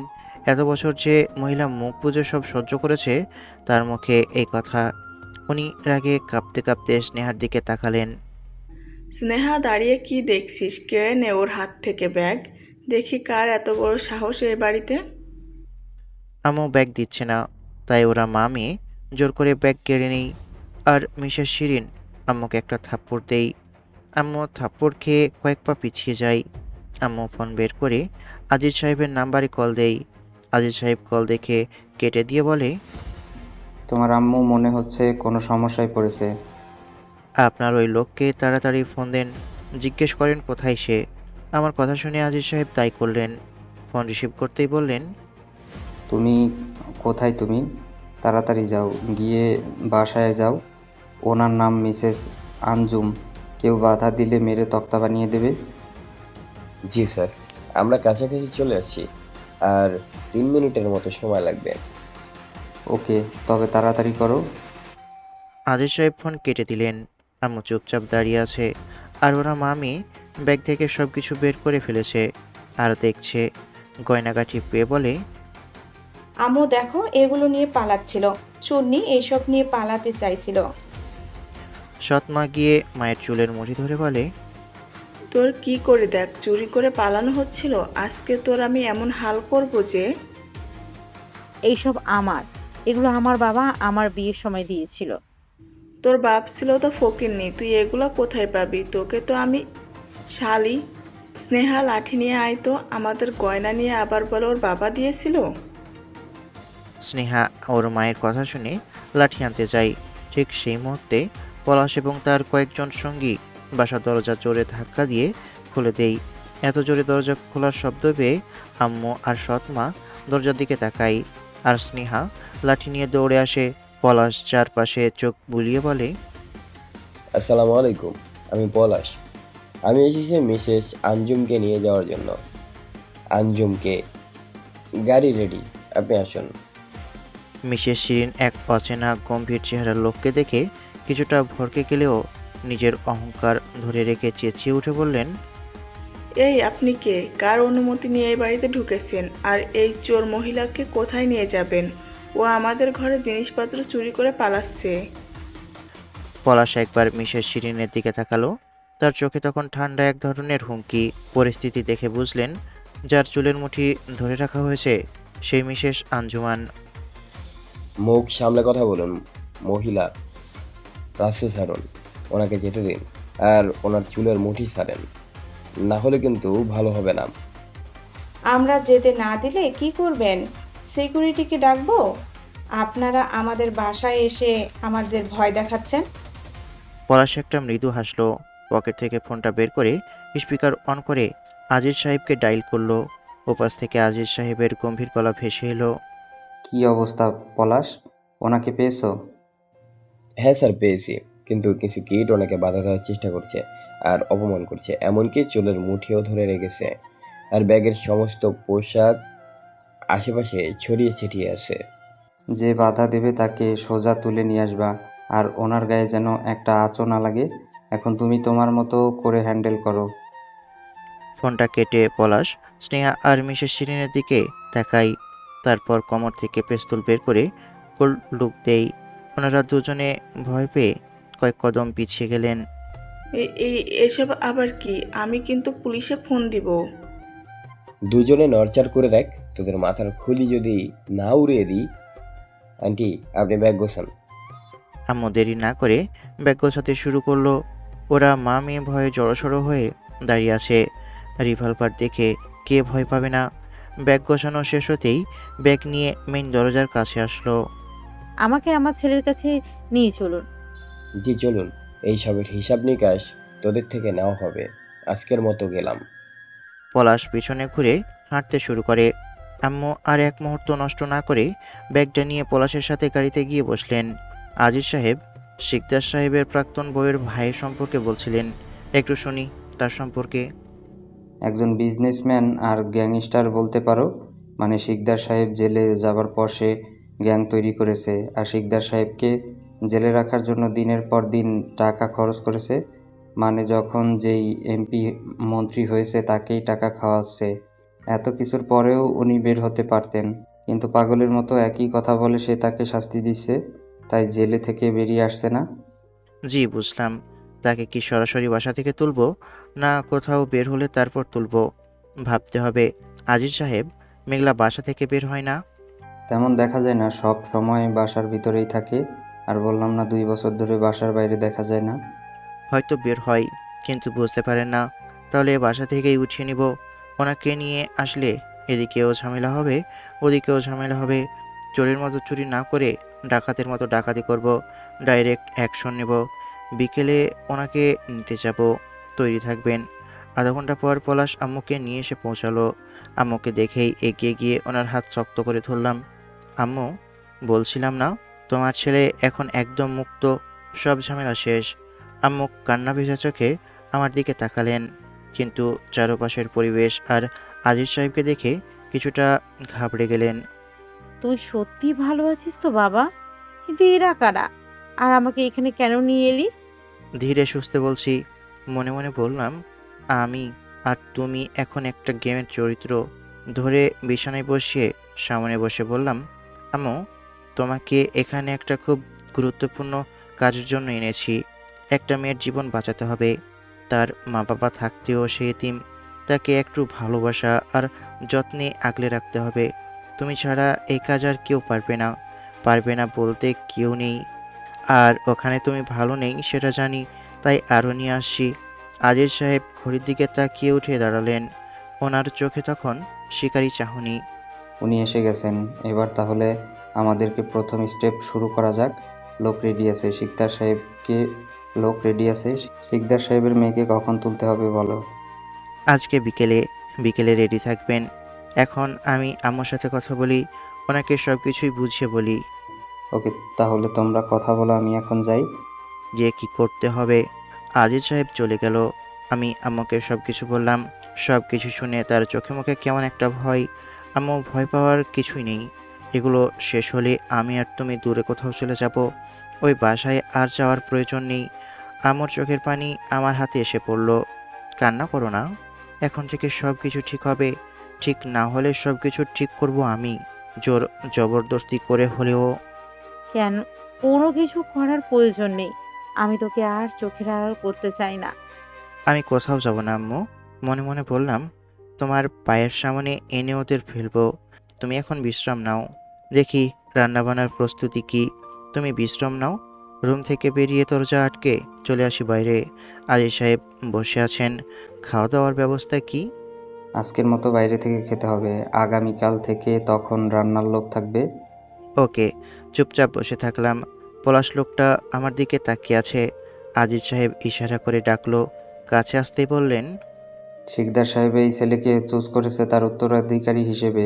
তার গ্যাং, তার বিজনেস, তার সম্পত্তি টাকা পয়সার নামে। শিকদার সাহেবের সাথে তোমরা যতটা লয়ালের ছেলের সাথেও তেমনি থাকবে। কোনো কোশ্চেন? কোন দিক থেকে শিকদার সাহেবের ওনাকে পছন্দ হলো? আমি তো এই ছেলের মধ্যে তেমন কিছু দেখতে পাই না।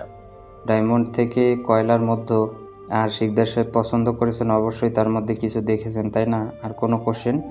না, শিকদার সাহেবের যখন পছন্দ তখন আর কোনো প্রশ্ন নেই। ওকে, লোক রেডি করে রাখবে। মেঘলাকে তাদের বাসা থেকে নিয়ে আসতে হবে। পলাশ মাথা নেড়ে চলে গেল। আমি চুপচাপ বসে থাকলাম। দুপুর পেরিয়ে বিকেল হলো। বিকেলের দিকে আজিজ সাহেব আমাকে নিয়ে একটা কালো রঙের ব্র্যান্ড নিউ ল্যান্ড ক্রুজার গাড়িতে গিয়ে তুললেন। রাজকীয় যাকে বলে, দামি স্যুট, চোখের সানগ্লাস। হঠাৎ আয়নায় নিজেকে দেখে আমার নিজেরই বিশ্বাস হচ্ছিল না যে আমি সেই জেলের ফ্লোরে শুয়ে থাকা আকাশ।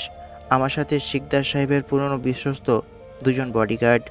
গাড়িটা গিয়ে থামলো এক অভিজাত এলাকার একটা ডুপ্লেক্স বাড়ির সামনে। নেম প্লেটে জ্বলজ্বল করছে মায়ের বাবার নাম। আমি গাড়ি থেকে নেমে সোজা গেট ঠেলে ভিতরে ঢুকলাম। দারোয়ান আমাকে আটকাতে এলে বডিগার্ড দুজন তাকে এক ধাক্কায় সরিয়ে দিল। লিভিং রুমে ঢুকতেই ড্রয়িং রুমে সোফায় বসে থাকা মায়া আর তার মাকে দেখতে পেলাম। তারা চা খাচ্ছিল আর হাসাহাসি করছিল। আমাকে এই বেশে পেছনে বডিগার্ড সহ ঢুকতে দেখে মায়ের হাতের চায়ের কাপটা ফসকে ফ্লোরে পড়ে ভেঙে গেল। মায়া সোফা থেকে প্রায় লাফিয়ে উঠে বলল, আকাশ, তুমি তুমি তো জেলে, আর তোমার এই অবস্থা কিভাবে? মায়ার মাও সোজা হয়ে বসলেন। তার চোখে মুখে স্পষ্ট ভয় আর বিস্ময়। মায়ার মা আমার দুজন বডিগার্ডকে দেখে তাদের দিকেই তাকিয়ে আছে। আমি কোনো কথা না বলে সোজা গিয়ে মায়ার সামনে সোফাটাই বসলাম। মায়ার চোখের দিকে তাকিয়ে ঠান্ডা গলায় বললাম, কি মায়াবতী, ভাবনি তোমার এই চাকর এত তাড়াতাড়ি খাঁচা থেকে বেরিয়ে আসবে। তা তোমার ওই তানভীর ভাই কেমন আছে এখন? হাসপাতাল থেকে রিলিজ পেয়েছে? আমি কিন্তু ঠিকই রিলিজ পেয়েছি। আকাশ, তুমি ভুল বুঝছো। আসলে ওই দিনের পর আমি অনেক ট্রাই করেছি তোমাকে বের করার। আমি তোমার ভালোবাসা আগে উপলব্ধি না করতে পারলেও পরে ঠিকই পেরেছি। চুপ শালি। আমি টেবিলে একটা জোরালো চাপড় দিলাম। মিথ্যে কথা আর একটা বলবে না। আমি তোমার পিছু ছাড়ছিলাম না দেখেই ওই মদনাকে আমার সামনে এনে দাঁড় করিয়েছিলে। কিন্তু তুমি হয়তো ভাবনি এমন কিছু হতে পারে। তোমাকে তো এসবের মূল্য অবশ্যই চুকাতে হবে। তো তোমার সৎ বোন মেঘলা কোথায়? তাকে দেখছি না তো। আমার মুখে মেঘলার নাম শুনে মায়ের মুখটা ফ্যাকাশে হয়ে গেল। তিনি কাপা গলায় বললেন, মেঘলা? কোন মেঘলা? তুমি কার কথা বলছো? আহা কি নাটক! কচি বাচ্চা কিছুই জানে না। আমি বডিগার্ডদের দিকে তাকালাম। বাড়িটা তল্লাশি করো। মায়ার মা চিৎকার করে উঠলেন, আমি কিন্তু পুলিশ ডাকবো। আপনার প্রাক্তন স্বামী আপনাকে কি বলেছেন জানেন? না থাক, তার প্রয়োজন নেই। কিন্তু কথা সত্য, গাছ যেমন ফল তেমন, মা যেমন খানকি মেয়েও তেমনই খানকি, লোভী আর ছলনাময়ী। দেখি একটা মেয়ে রান্নাঘর থেকে বেরিয়ে আসছে, অবস্থা কাজের মেয়ের থেকেও খারাপ। মনে হচ্ছে এটাই মেঘলা। আমি কিন্তু পুলিশ ডাকবো। কোনো উত্তর না দিয়ে ওই মেয়ের সামনে গিয়ে দাঁড়ালাম। মেয়েটা ভয়ে ভয়ে আমার দিকে তাকিয়ে আছে। কে আপনি? জানি সাথে যেতে বললে যাবে না, তাই কোনো উত্তর না দিয়ে কোলে তুলে নিলাম। ছাড়া পাবার জন্য ছটফট করছে। আম্মু, আম্মু আমাকে বাঁচাও। আমাকে কোথায় নিয়ে যাচ্ছে? আম্মু, এরা কারা? আমাকে কোথায় নিয়ে যাচ্ছে? ওর মা এগিয়ে আসলে বডিগার্ডদের উদ্দেশ্যে বললাম যে এগিয়ে আসবে তার লাশ ফেলে দিবেন। ভয়ে আর কেউ এগোলো না। ছাড়াতে না পেরে হাত কামড়ে ধরলো। অনেক ব্যথা করছে, কিন্তু ছাড়লাম না। মায়ের উদ্দেশ্যে বললাম, শোন শালি, তোর হিসাব আমি পরে নেব। তুই আমার সাথে যা যা করেছিস তা ক্ষমার অযোগ্য। মেঘলাকে নিয়ে বেরিয়ে এলাম। এখনও কামড়ে ধরে রেখেছে। এই মেয়ে তো আচ্ছা ঝামেলা, কুত্তার মতো করে কামড়ে ধরেছে। এমন মনে হচ্ছে এর কুত্তার ভ্যাকসিন দিতে হবে, আর আমাকেও 14টা ইনজেকশন নিতে হবে। থুড়ি 7টা। বেশি কিছু না ভেবে মাথা ঝুঁকিয়ে গালে একটা চুমু দিলাম। আমার এমন করাতে সাথে সাথেই ছেড়ে দিয়েছে। আমাকে কোথায় নিয়ে যাচ্ছেন? আমাকে ছেড়ে দিন। আম্মু, আম্মু আমাকে এদের থেকে বাঁচাও। কামড় দেওয়ার জায়গায় ব্যথা করছে আর জ্বালা করছে। এমন মনে হচ্ছে কেটে রক্ত বেরোচ্ছে। আজিজ সাহেব আমার দিকে তাকিয়ে আছে। আমি ওনাকে গাড়িতে বসিয়ে দিলাম। গাড়ি দুজনে গাড়িতে উঠে গাড়ি চালাতে শুরু করেছে। ওই মেয়ে কান্না করছে দেখি দরজা খোলার জন্য এগিয়ে যাচ্ছে, তাই ধরে নিলাম। এই প্রথম কোনো নারীর এতটা কাছে। হাত দুটো ধরে আমার দিকে টেনে তুললাম। চলন্ত গাড়ি থেকে লাফ দিয়ে মরার ইচ্ছা করছে। আমাকে ছেড়ে দিন প্লিজ, আপনাদের পায়ে পড়ি, আমাকে ছেড়ে দিন। কোনো উত্তর দিলাম না, চুপচাপ ধরে রাখলাম। কিছুক্ষণ পরে বাসায় চলে আসি। সারা রাস্তা কান্না করেছে আর ছাড়া পাওয়ার জন্য ছটফট করেছে। বাসায় আসার পর টেনে নামাতে হলো, না হলে নামবে না। নামিয়ে এবার কাঁধে তুলে নিয়ে বাসার ভিতরে এলাম। দেখি আম্মু টিভি দেখছে। গিয়ে সোফায় বসিয়ে দিলাম। বসানো মাত্র উঠে মেইন দরজার দিকে তাকিয়ে দৌড় দিল, কিন্তু একজনকে ইশারা করতেই দরজা লাগিয়ে দিল। দরজা ধাক্কা দিচ্ছে আর লাথি দিচ্ছে। দেখি কতক্ষণ দরজা ধাক্কা দিতে পারে, আর আর শক্তি কতটুকু আছে সেটাই দেখব। আম্মু উঠতে চাইলে হাতের ইশারা করে বসতে বললাম। হাতের হাতা উঠিয়ে দেখি দাঁত বসে কেটে গেছে, অল্প অল্প রক্ত বেরোচ্ছে। কামড়ের দাগ পড়েছে, অ্যান্টিসেপটিক দিয়ে পরিষ্কার করে নাও। পলাশ, ফার্স্ট এইড বক্সটা নিয়ে এসো। আজিজ সাহেবের কথা শুনে পলাশ চলে গেল। আম্মু দ্রুত হেঁটে এসে আমার হাত দেখতে শুরু করলো। আরে ভয় পাওয়ার কিছুই নেই। পলাশ ফার্স্ট এড বক্স নিয়ে আসলে আম্মু পরিষ্কার করে দিল। মেয়েটা দরজা খুলতে না পেরে ওখানে বসে কান্না শুরু করেছে। আম্মুকে ইশারা করতেই মেঘলার কাছে গেল। আমাকে যেতে দিন, আমি বাসায় যাব। প্লিজ প্লিজ আমাকে যেতে দিন। এরা কি তোমাকে যেতে দিবে? তুমি এমনভাবে কান্না করছো কেন? আমি বাসায় যাব, আমি আম্মুর কাছে যাব। মা কাকে বলে জানো? মায়ের দায়িত্ব কর্তব্য কি জানো? আম্মু মেঘলার মাথায় হাত বুলাতে বুলাতে এসব বলছিল। আম্মুর এমন কথা শুনে কান্নার শব্দ থামিয়ে দিয়ে আম্মুর দিকে ফিরে তাকাই। তুমি কাঁদছো কেন? তোমার শরীর তো অনেক গরম, শরীরে কি জ্বর? আম্মু মাথা থেকে হাত সরিয়ে কপালে হাত রেখে বলে, তোমার শরীরে তো অনেক জ্বর। তুমি আসো আমার সাথে, আমি থাকতে তোমাকে কেউ কিছু করতে পারবে না। তোমার কোনো ভয় নেই, উঠো, আসো আমার সাথে। আম্মু মেঘলাকে ধরে উঠিয়ে সোফায় নিয়ে আসে। মেয়েটা মাথা নিচু করে আছে আর নীরবে কান্না করছে। আকাশ, মেঘলার শরীরে অনেক জ্বর, ডাক্তার ডাকলে ভালো হয়। আমার কথা শুনে আজি সাহেব কাকে যেন ফোন দিল। তারপর ফোন দিয়ে তাকে ডাকলেন। আম্মু পাশে বসে তার মাথা ধরে কাঁধে রাখলো। তুমি আমার সাথে রুমে আসো, চলো উঠো, আমি জলপট্টি দিয়ে দেবো। আহা, কোনো ভয় নেই, আমি আছি না। আম্মু ধরে উঠিয়ে সাথে যে রুমে আমি ছিলাম সেখানে নিয়ে গেলেন। আমরা সবাই চুপচাপ দেখে গেলাম। আজিজ সাহেব আমার পাশে এসে বসলেন। তোমার এই আইডিয়াটা দারুণ ছিল। পারলে উনি পারবেন বুঝতে। ইকদার সাহেবের লোককে দায়িত্ব দিয়েছে। তেমন কিছু না, শুধু শুধু আমার সুনাম করছেন। আম্মু মেঘলাকে বিছানায় শুয়ে দিয়ে তার ব্যাগ থেকে সুতির একটা ওড়না বের করলেন আর ওয়াশরুম থেকে বালতিতে পানি এনে জলপট্টি দিতে শুরু করে। আধা ঘন্টা পরে একজন ভদ্র মহিলা এলো। দেখে মনে হচ্ছে ডাক্তার। আজিজ সাহেব থেকে জানলাম এটা তার ওয়াইফ। পেশেন্ট কোথায়? আসুন আমার সাথে। ওনাকে রুমে আসতে দেখি আম্মু সোফায় বসে আর মেঘলা ঘুমিয়ে পড়েছে।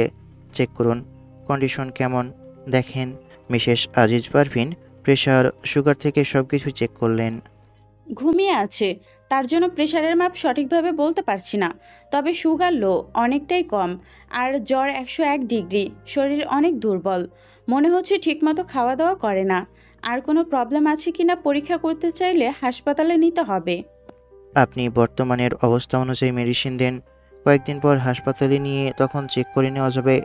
আজিজ পারভিন মেডিসিন লিখতে শুরু করে, তারপর চলে গেলেন। পিছনে পিছনে আজিজ সাহেবও গেলেন। আর কি কোনো সমস্যা আছে? এমন বললা কেন? আমার কেমন যেন একটা সন্দেহ হচ্ছে। শরীরের যে কন্ডিশন, তার এক সিরিঞ্জ ব্লাড নিয়ে গিয়ে ল্যাবে দিব। ব্লাড পরীক্ষা করাও জরুরি। কিছু বুঝলাম না, কি বোঝাতে চাইছো? আর কোনো রোগ আছে কিনা দেখতে হবে, শারীরিক অবস্থা যেই রকম।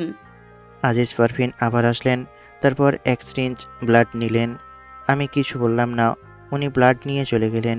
আজিজ সাহেব টাকা এবং প্রেসক্রিপশন দিয়ে পলাশকে মেডিসিন আনতে পাঠিয়ে দিলেন। সন্ধ্যা হয়ে এলো, মেঘলা এখনও ঘুমাচ্ছে। আজিজ সাহেবের দিকে তাকিয়ে বললাম, এনি প্রবলেম আজিজ সাহেব? বড় কোনো অসুখ না হলে হলো, দেখলে তো ব্লাড নিয়ে গেল। ওনার কথা শুনে আমিও টেনশনে পড়ে গেলাম। কি এমন দেখলেন যে এমন কথা বললেন আর ব্লাড নিয়ে গেলেন? রুমে এসে দেখি জেগে আছে। আম্মু পাশে বসে কেক খেতে বলছে আর ফল খাওয়ার জন্য বলছে, কিন্তু কিছুই খাচ্ছে না। এই মেয়ে এমনভাবে থাকতে বেশি ভালো লাগছে। তুই যা তো, কেউ তোকে এখানে আসতে বলেছে? তুই যাবি না আমি উঠে দাঁড়াবো?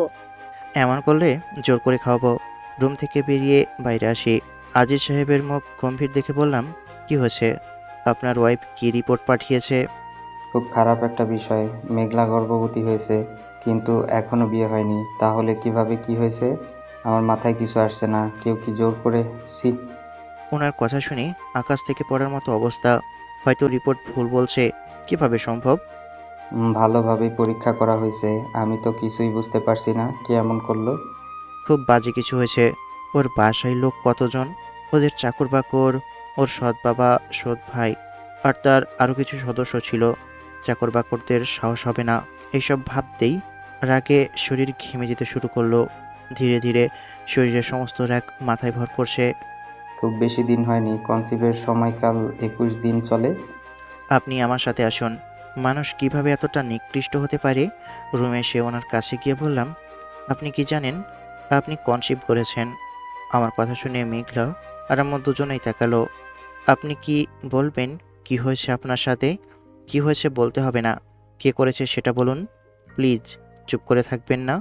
মেয়েটা কান্না করে দিল। কি সব বলছিস? তোর মাথা ঠিক আছে? আকাশ ঠিকই বলেছে। তখন আমার ওয়াইফ ব্লাড নিয়ে গেল, দেখলে তো? অন্য কোনো রোগ আছে কিনা সেটা দেখার জন্য নিয়ে গিয়েছিল, কিন্তু এখন এমন রিপোর্ট। প্লিজ মা, বলো কে এমন করেছে তোমার সাথে? আম্মু স্তব্ধ হয়ে আমার দিকে তাকিয়ে মেঘলার দিকে তাকালো। ফুপিয়ে ফুপিয়ে কাঁদছে। দয়া করে বলেন, কে সেই নিকৃষ্ট লোক? বলো মা, কে এমন করেছে? তুমি নির্ভয়ে বলতে পারো। ভয় পাওয়ার কিছু নেই। আমি আছি না, তোমার কেউ কিচ্ছু করতে পারবে না। আমার সৎ বাবা আর সৎ ভাই। এমন কিছু শুনে আমি আর বাকি সবাই স্তব্ধ হয়ে গেলাম। মুখের ভাষা যেন হারিয়ে গেল। কিভাবে এমন করতে পারলো? শুধু ওরা মা মেয়ে না, ওদের পুরো পরিবার নোংরা, জঘন্য। মেঘলা কাঁদছে, কারো মুখে কোনো কথা নেই। রাগ আর সামলানো সম্ভব না। আজিজ সাহেব ওদের দুজনের খোঁজ নেন, কোথায় আছে তারা। তারপর দুজনকে উঠানোর ব্যবস্থা করেন। ওদের বেঁচে থাকার অধিকার ওরা হারিয়ে ফেলেছে। ওদের জানে মেরে না ফেললেও ওদের এমন অবস্থা করব যে নিজেকে পুরুষ বলে পরিচয় দিতে পারবে না। আজিজ সাহেব কিছু না বলে বাইরে চলে গেল। পলাশ, যতজন পারো নিয়ে যাও। মেঘলার সৎ বাবা আর ভাইকে উঠিয়ে নিয়ে গিয়ে গোডাউনে বাঁধো। এখন যাও, আজকের ভিতরে এটা করো। যেমনভাবে হোক, যেখান থেকে হোক ওদের ধরো। পলাশ কোনো প্রশ্ন না করে চলে যায়। আম্মু, পুলিশকে তো বললে, কি বলবো? পুলিশ সরাসরি বলে দিল শিকদার সাহেব তার মেয়েকে নিয়ে গেলে আমরা কিছু করতে পারবো না, আমাদের কিচ্ছু করার নেই। মালখান ছিল এখন, কি সুন্দর করে খুশি করত, কিন্তু উঠিয়ে নিয়ে চলে গেল। না না, এটা কোনোভাবেই হতে দেওয়া যায় না। না না, ওকে খুঁজে বের করতেই হবে। বাসার কাজ কে করবে? ভাইয়া, তুমি আবার কি করবা? এসব ঝামেলায় পড়তে যেও না। গেছে ভালো হয়েছে। তুই জানিস না মায়া, ওর বাপের নামে কত হাজার কোটি টাকা সম্পদ আছে। ওই সম্পদের একটা অংশ পাইলেই তোরা সারা জীবন রাজার হালে কাটাই দিতে পারতিস। তার থেকে সামান্য কিছু নেওয়া টাকার থেকেই আজ আমাদের এত কিছু। আমি তো কম চেষ্টা করি নাই, বারবার বললাম ওর বাপের কাছ থেকে সম্পত্তি লিখে নিতে, কিন্তু জেদি মেয়েটা তো শুনলই না। ভুলটা আসলে আমারই হয়ে গেছে রে মায়া। ছোটবেলায় থেকেই যদি ওর বাপের নামে এত বিষ না ঢালতাম, মিথ্যে গল্প বানিয়ে ওকে দূরে না রাখলাম, তাহলে ও হয়তো বাপের সব সম্পত্তি নিজের নামে গোছাই নিত, আর সেই সব সম্পদ আজ আমাদের হাতে থাকতো। তাহলে তো নিয়ে আসতেই হবে। এই সব কিছু ছেড়ে চলে দিলে হবে না। ঘুরে এখানেই আসতে হবে। যাবে কোথায় ও? আমি ছাড়া আছে কি? ওর বাপের নামে ওর কানে যে বিষ ঢেলেছি। রাত ৮টা। আজিজ সাহেবের সাথে আমি লিভিং রুমে বসে কথা বলছিলাম। পলাশের টিম ইতিমধ্যে সাদিকার তার বাবাকে তোলার জন্য বেরিয়ে গেছে। আমার হাতের কামড়ের জায়গাটা এখনও অল্প অল্প ব্যথা করছে, কিন্তু মাথার ভিতরের রাগটা সেই সব ব্যথাকে অবশ করে দিয়েছে। আজিজ সাহেব একটা দীর্ঘশ্বাস ফেলে বললেন, আকাশ, শিকদার সাহেবের সম্পত্তি আর গ্যাং সামলানোটা যে কতটা কঠিন তা তুমি আজ প্রথম দিনই টের পাচ্ছ। এই নোংরা সমাজের সাথে চলতে হলে তোমাকে আরও শক্ত হতে হবে। আমি কোনো উত্তর দিলাম না। দরজা দিকে তাকিয়ে রইলাম। আমার অপেক্ষা এখন পলাশের জন্য। রাত ঠিক 9:30টায় পলাশের ফোন এলো। আজিজ সাহেব স্পিকার অন করতেই ওপাশ থেকে পলাশের কথা শোনা গেল। স্যার, কাজ হয়ে গেছে। এক কুলাঙ্গারকে তুলে নিয়ে এসেছি। এখন আমাদের সাভারের সেই পরিত্যক্ত গোডাউনে বেঁধে রেখেছি।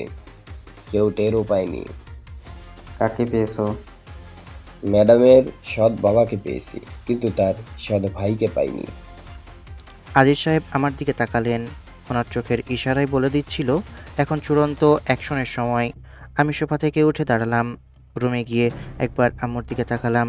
আম্মু তখনও মেঘলার মাথায় হাত বুলিয়ে ওকে সান্ত্বনা দিচ্ছে। আম্মুর চোখে এক অদ্ভুত মমতার পাশাপাশি এক তীব্র প্রতিবাদের আগুন দেখতে পেলাম। আমি আম্মুকে উদ্দেশ্য করে বললাম, আম্মু, আমি একটু বাইরে যাচ্ছি। আজিজ সাহেবের সাথে কিছু দরকারি কাজ আছে। তুমি মেঘলাকে দেখে রাখো। আমার শুধু মাথা নাড়ালো, মুখে কিছু বলল না। আমি আর আজিজ সাহেব ল্যান্ড ক্রুজারে চড়ে বসলাম। গাড়ি ছুটে চলল সাভারের দিকে।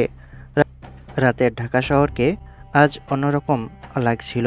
জেলের সেই অন্ধকার সেল থেকে আজ আমি এক বিশাল সাম্রাজ্যের অধিপতি। কিন্তু আমার মনের ভেতরের অন্ধকারটা যেন জেলের চেয়েও তীব্র। গোডাউনে পৌঁছানোর পর ভেতরের দৃশ্য দেখে আমার চোখ শক্ত হয়ে গেল। শোয়ারটাকে একটা লোহার পিলারের সাথে রশি দিয়ে শক্ত করে বেঁধে রাখা, মুখে স্কচ টেপ মারা।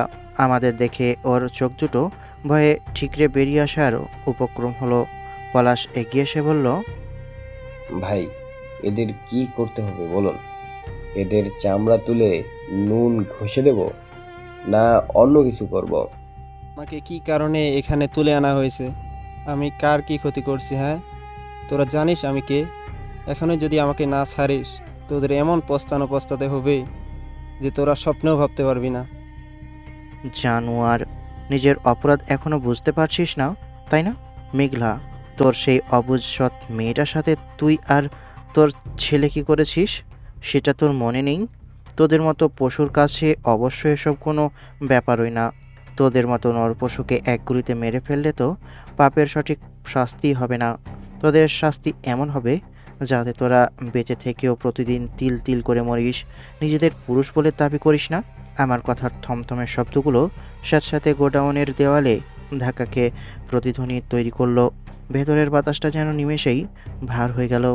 আমি পলাশ ভাইয়ের দিকে তাকিয়ে শান্ত গলায় বললাম, পলাশ ভাই, এর জান নেওয়ার কোনো দরকার নেই। শুধু এমন একটা ব্যবস্থা করেন যেন জীবনে আর কোনো দিন কোনো নারীর দিকে চোখ তুলে তাকানোর সাহস না পাই। এর পুরুষত্ব আজ এই গোডাউনের চার দেওয়ালেই শেষ হবে।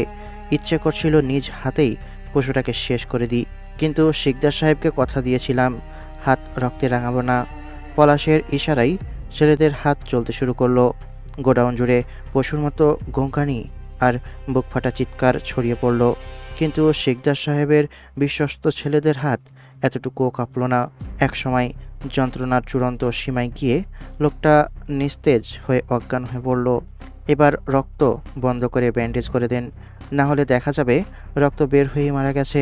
কিন্তু আমি চাচ্ছি না মারা যাক।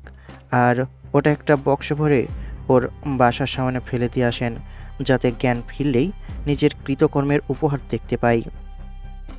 ভাই, এত কষ্ট করব বলছেন? রাস্তার পাশে মেলে দিই। না না, মিডিয়া জানাজানি করা যাবে না। মিডিয়া পর্যন্ত গেলে অহেতুক ঝামেলা বাড়বে।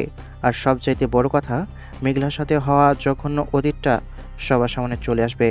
আমি চাই এ বিষাক্ত হিসাব নিকাশটা আমাদের এই চার দেওয়ালের ভিতরেই থাক। আপনি বরং উপহারটা নিয়ে সোজা ওদের বাসার সামনে ফেলে দিয়ে আসুন। বাসার সামনে ফেললে তেমন কোনো লাফড়া হবে না, কারণ নিজেদের পাপাচার আর অপরাধের থলে তো ওদের নিজেদের কাছেই আছে। লোকলজ্জা আর অপরাধ প্রকাশ পাওয়ার ভয়ে ওরা পুলিশ বা মিডিয়া থেকে দূরে থাকবে। কাউকে কিচ্ছু বলতেও পারবে না। বলতে গেলে উল্টো ওরাই ফেঁসে যাবে। আর শোনেন পলাশ ভাই, এরপর ওর কুলাঙ্গার ছেলেটাকে তুলে আনার ব্যবস্থা করেন। বাপ বেটা দুটোকেই সমান ভাগ বাটোয়ারা করে দিতে হবে। ওয়াকেজো করে ছাড়ব দুটোকে। গুড, বুদ্ধির সাথে কাজ করতে হবে। আর এই জানোয়ারের বাইরে কাউকে বলতেও পারবে না, কারো কাছে যেতেও পারবে না, কারণ ধর্ষণের বিষয়ে আসলে তাকেই জেলে যেতে হবে, তাকেই শাস্তি পেতে হবে। এই শাস্তি ওর জন্য পারফেক্ট। এটা এমন একটা শাস্তি যার ফল ধুকে ধুকে মারবে। জি, বুঝেছি। এইবার বুঝেছি কেন শিকদার সাহেব এই ছেলেকে পছন্দ করেছেন। আমি তো কিছুই বলিনি, কিছুই করিনি। যা বললাম তাই করেন। কোনো ওয়ার্নিং নয়, কোনো হুমকি নয়। ওকে পেলেই উঠানোর ব্যবস্থা করেন। আমার কথা শুনে মায়ের বাবার ব্লিডিং বন্ধ করে ব্যান্ডেজ করে দিল। তারপর ওর পুরুষঙ্গ একটা ব্যাগে ভরে ওর গলায় বাঁধলো। আজিজ সাহেব চলুন এবার বাসায় যাই। মামা, আব্বু তো এখনো আসলো না, কলও রিসিভ করছে না, এখন ফোনটা বন্ধ বলছে। হঠাৎ করে কোথায় গেল? অথচ তাকে সবকিছু জানানো হয়েছিল অনেক আগেই। মায়া, ওই ছেলেকে তোকে কিভাবে চিনে? মামা, ও আমার ক্লাসমেট। আমার পেছনে কিছু মাস ঘুরছিল। শিকদারের লোকজন ওই ছেলের সাথে কি করেছে? কি জন্য মেঘলা? কি এমনভাবে উঠিয়ে নিয়ে গেল? কি চাই যে এমনভাবে উঠিয়ে নিয়ে গেল? বিষয়টা আমারও মাথায় ঢুকছে না। হঠাৎ এমন কিছু হবে ভাবিনি। হঠাৎ অ্যাকশন, হঠাৎ করেই সব কিছু। কিছু একটা তো করতে হবে। তারপর আমি বাসায় চলে আসি। আজিজ সাহেব ওনার বাসায় চলে গেল। রাত 12টা। দেখি আম্মু চুপচাপ সোফায় বসে আছে। কোথায় যাওয়া হয়েছিল? এতক্ষণ কি করছিলি? দুজনের একজনের ব্যবস্থা করে এলাম। তুই মানুষ হত্যা করতে গিয়েছিলি? তুমি বলো ওই জানোয়ারের কি করা উচিত? আমি কিচ্ছু করিনি, আর কাউকে হত্যাও করিনি। আমি এমন ব্যবস্থা করে এসেছি যে কোনো মেয়ের দিকে চোখ তুলে তাকাবে না। ইচ্ছে তো করছিল মেরে ওর শরীরের সমস্ত হাড়গোড় ভেঙে টুকরো টুকরো করে দিই। ডাক্তারের কাছে নিয়ে গিয়ে অ্যাবরেশন করিয়ে নিতে হবে। তুমি তার সাথে কথা বলো, একটু বেটার ফিল করলেই হাসপাতালে নিয়ে যেতে হবে। মনের ভিতর কত বড় একটা ক্ষত হয়ে আছে, সে ছাড়া অন্য কেউ জানে না। যাও, গিয়ে ঘুমিয়ে পড়ো। কোনো একটা রুমে গিয়ে শুয়ে যাও। মেয়েটার কথা ভাবতেই চোখের পাতা এক করতে পারি না। না জানি কি কি হয়েছে ওর সাথে, মনের ভিতরে কত কষ্ট লুকিয়ে রেখেছে। খাওয়া হয়েছে? খাবার তো দিয়ে যাবার কথা। দিয়ে গিয়েছে, কিন্তু খেতে ইচ্ছে করেনি। মেয়েটাকে খাইয়ে ওষুধ খাইয়ে দিয়েছি, এখন ঘুমাচ্ছে। তার তো পোশাক নেই, কি পরবে শুনি? আগামীকাল যথাসময়ে সব কিছু চলে আসবে। যাও, রুমে যাও, আমিও গিয়ে শুয়ে পড়ি। তোরা অপেক্ষা কর, তোদের বাবা চলে আসবে। আমি এখনই বাসায় যাই। হয়তো কোথাও আড্ডা দিচ্ছে। যে নেশারু, নেশা করে হয়তো কোনো ক্লাবে পড়ে আছে। মনসুর আলী বাসা থেকে বের হতে যাবে, তখন একজন সিকিউরিটি গার্ড দৌড়াতে দৌড়াতে আসে। এসে বলে যে তাদের মালিককে কারা যেন ফেলে গেল। সিকিউরিটি গার্ডের কথা শুনে সবাই বাসার বাইরে ছুটে যায়। বাইরে এসে দেখে মায়ের বাবা পড়ে আছে আর গলায় ব্যাগ বাঁধা আছে। মায়া আর ওর মা চিৎকার করে কান্না শুরু করে দিয়েছে। এভাবে কান্নাকাটি না করে ধরে বাসার ভিতরে নেওয়ার ব্যবস্থা করো। এই গার্ড, তুইও ধর। তারপর সবাই ধরাধরি করে বাসায় নিয়ে যায়। ব্যাগে কি আছে? কেউ পানি এনে জ্ঞান ফেরানোর ব্যবস্থা করো। সাদিক, যা তো পানি নিয়ে আয়। দেখি ব্যাগে কি আছে। মনসুর আলী ব্যাগ খুলে ভয়ে ব্যাগ হাত থেকে পড়ে গেছে।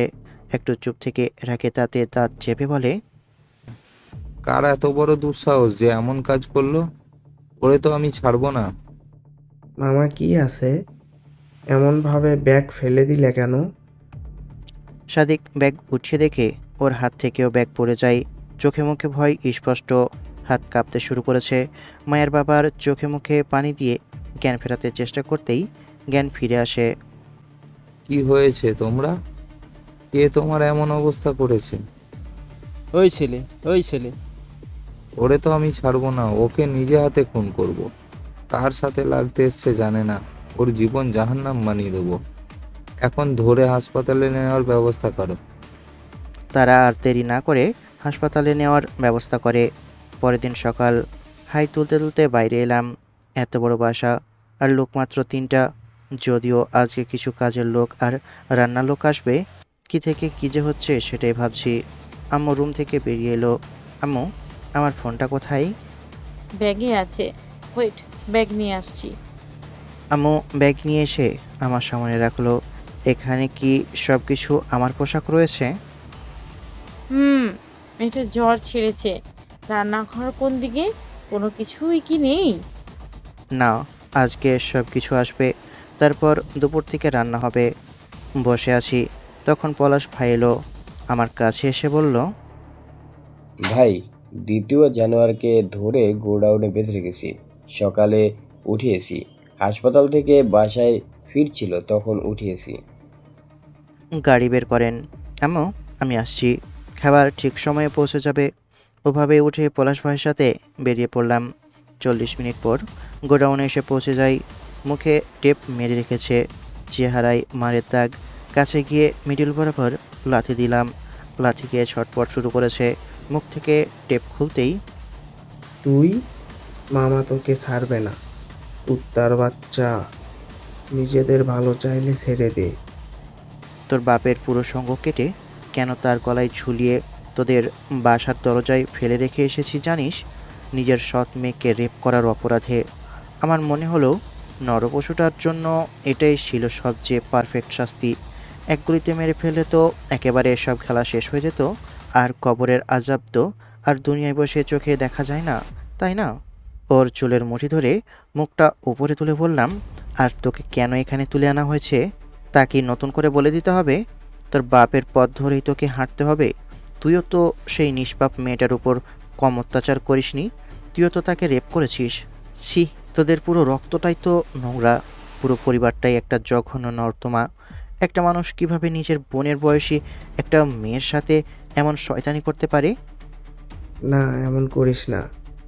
তুই কিন্তু মোটেও এটা ঠিক করছিস না। মামা তোদের কাউকে ছাড়বে না। তোদের এমন অবস্থা করবে যে তোরা সেটা কল্পনাও করতে পারবি না। রাখ মাদারবোর্ড, তোর শুকনা হুমকি। তার বাপের মতো করে তাকেও ফেলে আসেন ভাই, আর আমাকে বাসায় পৌঁছে দেওয়ার ব্যবস্থা করেন। তারপর একজনের সাথে আমি চলে এলাম। বাসায় এসে বসেছি। ওই মুহূর্তে আজিজ সাহেব এলেন। পলাশের ফোন এসেছিল, গ্রেট।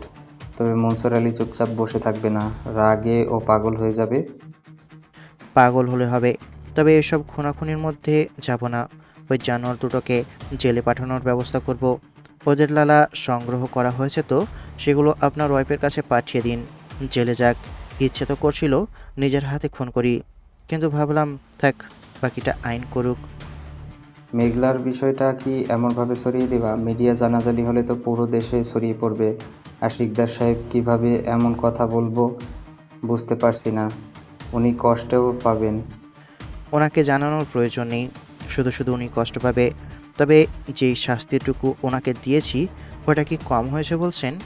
ওরা যদি বাড়াবাড়ি না করে তাহলে আমরাও আর কিছু করব না।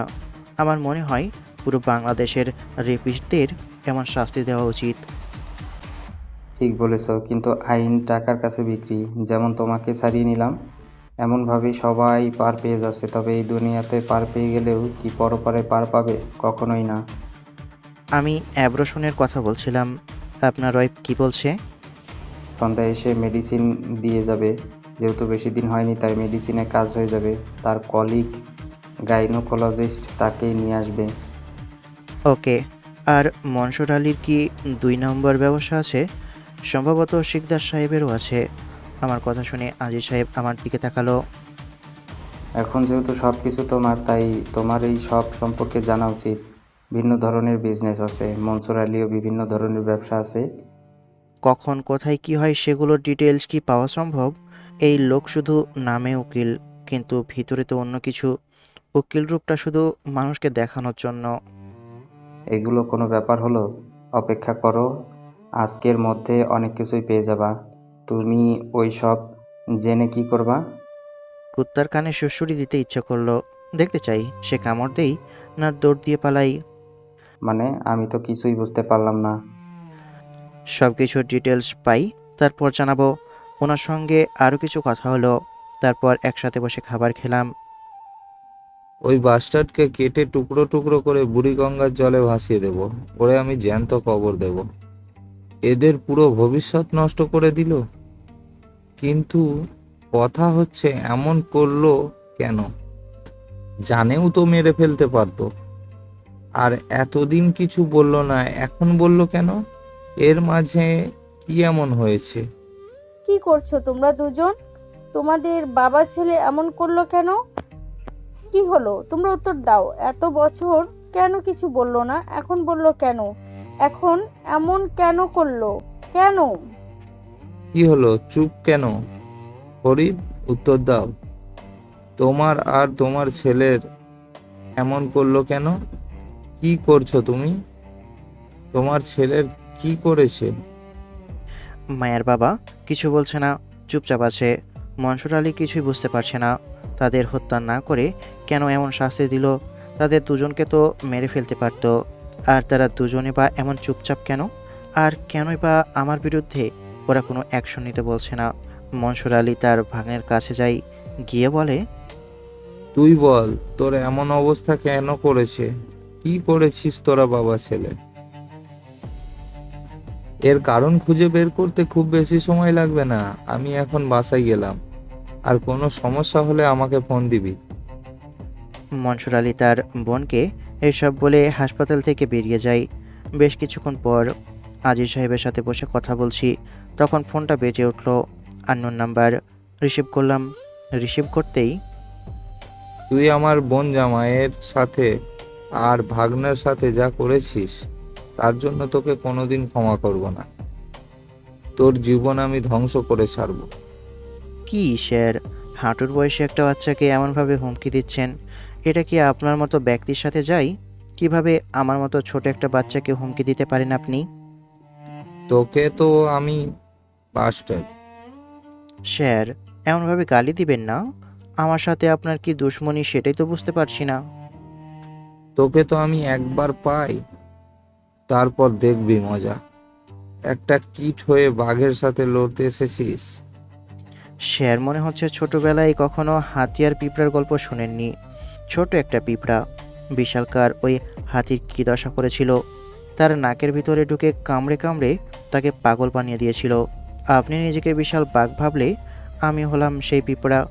আপনার নাকের ডগায় বসেই সব ছক সাজাবো, অথচ আপনি কিছুই করতে পারবেন না।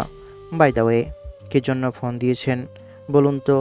নিশ্চয় এটা জানতে যে ওদের দোষটা কী ছিল, কেন ওদের আমি আজ এই অবস্থায় দাঁড় করিয়েছি।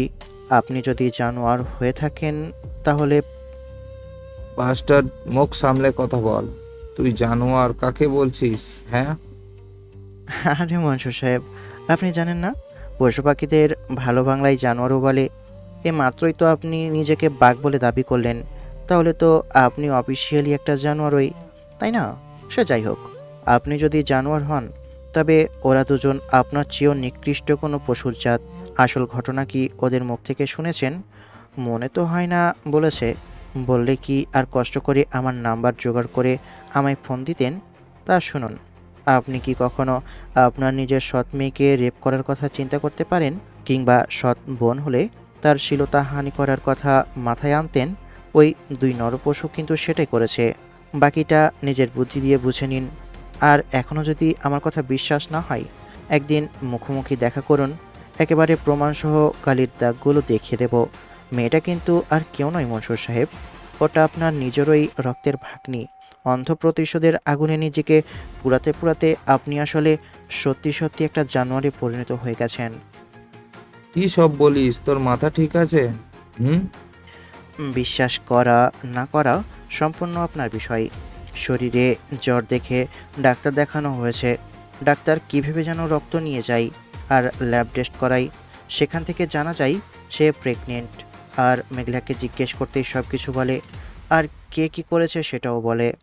আপনার ঘরেও দুইটা মেয়ে আছে মনসুর সাহেব, আর সব থেকে বড় কথা ওটা আপনার ভাগ্নি, আপনার বোনের মেয়ে। এখন আপনার ভাগ্নির সাথে এমন করেছে, কিছুদিন পর আপনার মেয়ের সাথে এমন করতো না তার কি গ্যারান্টি ছিল? ভাবলাম খুন করলে একেবারে মরে যেত, তাই এমন ছোট্ট একটা শাস্তির ব্যবস্থা করেছি। যদি বিশ্বাস না হয়ে থাকে তাহলে জিজ্ঞেস করেন আপনার বোন জামাইকে আর ভাগ্নিকে। মনসুর আলী কোনো উত্তর না দিয়ে ফোন কেটে দিল।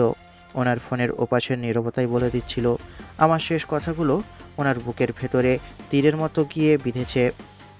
অহংকার আর প্রতিশোধের আগুনে অন্ধ হয়ে থাকা মানুষটা আচমকা এক মহাসত্যের মুখোমুখি দাঁড়িয়ে থমকে গেছে। আজিজ সাহেব আমার দিকে একদৃষ্টিতে তাকিয়ে আছেন। আজিজ সাহেব সোফা থেকে সামান্য ঝুঁকে বললেন, সাবাস আকাশ, তুমি এক ফোঁটা রক্ত না ঝরিয়ে মনসুর আলীকে মানসিক ধাক্কাটা দিলে ওটা ওনার ওই শটগানের গুলির চেয়েও 1000 গুণ বেশি শক্তিশালী। ও এখন নিজের ঘরেই নরক দেখবে। আমি একটা দীর্ঘশ্বাস ফেলে পিছনে হেলান দিলাম। যে মানুষটা এতক্ষণ বাঘের মতো গর্জন করছিল সে এখন নিজের বোন আর ভাগ্নির সামনে চোখ তুলে তাকাতে পারবে না। আজিজ সাহেব, পাপের আসল শাস্তি তো এটাই। আপু, কোনো প্রবলেম? বাসায় আসার পর থেকে কেমন যেন হয়ে আছেন। কোথাও কি কোনো প্রবলেম হয়েছে?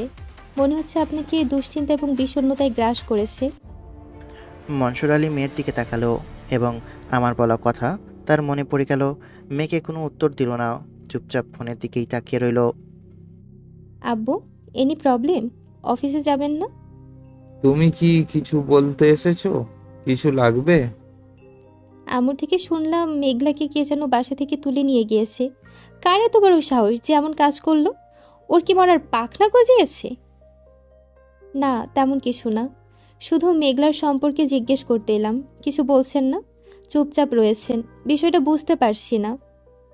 এমন কিছু শুনলাম যা আমাকে নীরব করে দিয়েছে। আমি খারাপ, ডেঞ্জারাস, কিন্তু কিন্তু আমার থেকেও বেশি ডেঞ্জারাস খারাপ জানোয়ার এই পৃথিবীতে আছে।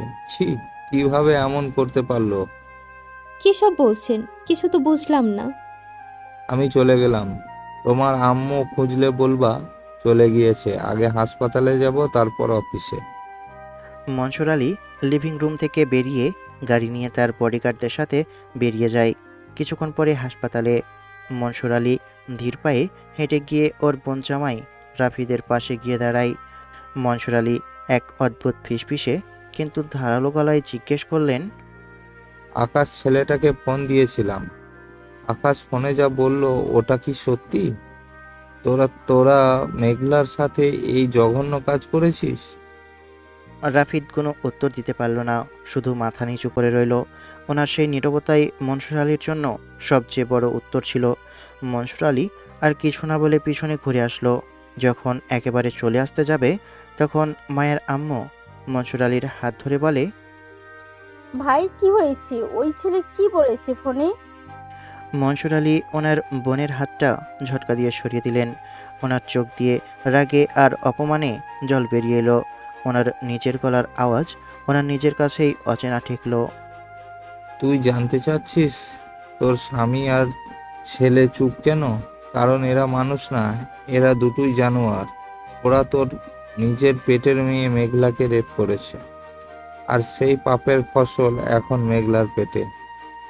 কথাটা শোনা মাত্রই মায়ের আম্মু এক বীভৎস চিৎকার দিয়ে মেঝেতে পড়ে গেলেন। মায়া স্তব্ধ হয়ে ওর মামার মুখের দিকে তাকিয়ে রইল। ওনার নিজের বাবা আর ভাই যে এতটা নিচে নামতে পারে ওরা হয়তো কল্পনাও করতে পারেনি। মনসুর আলী ওনার কোমরের রিভলভারটা বের করে রাফিদের দিকে তাক করলেন। ওনার দাঁতে দাঁত চেপে বললেন, ইচ্ছা করছে তোদের দুজনকে এখনই গুলি করে কুত্তার খাবার বানাই দি, কিন্তু আকাশ তোদের যে শাস্তি দিয়েছে তোদের জন্য সেটাই ঠিক আছে। তোরা বেঁচে থাকতে প্রতিদিন মরবি, জানোয়ার।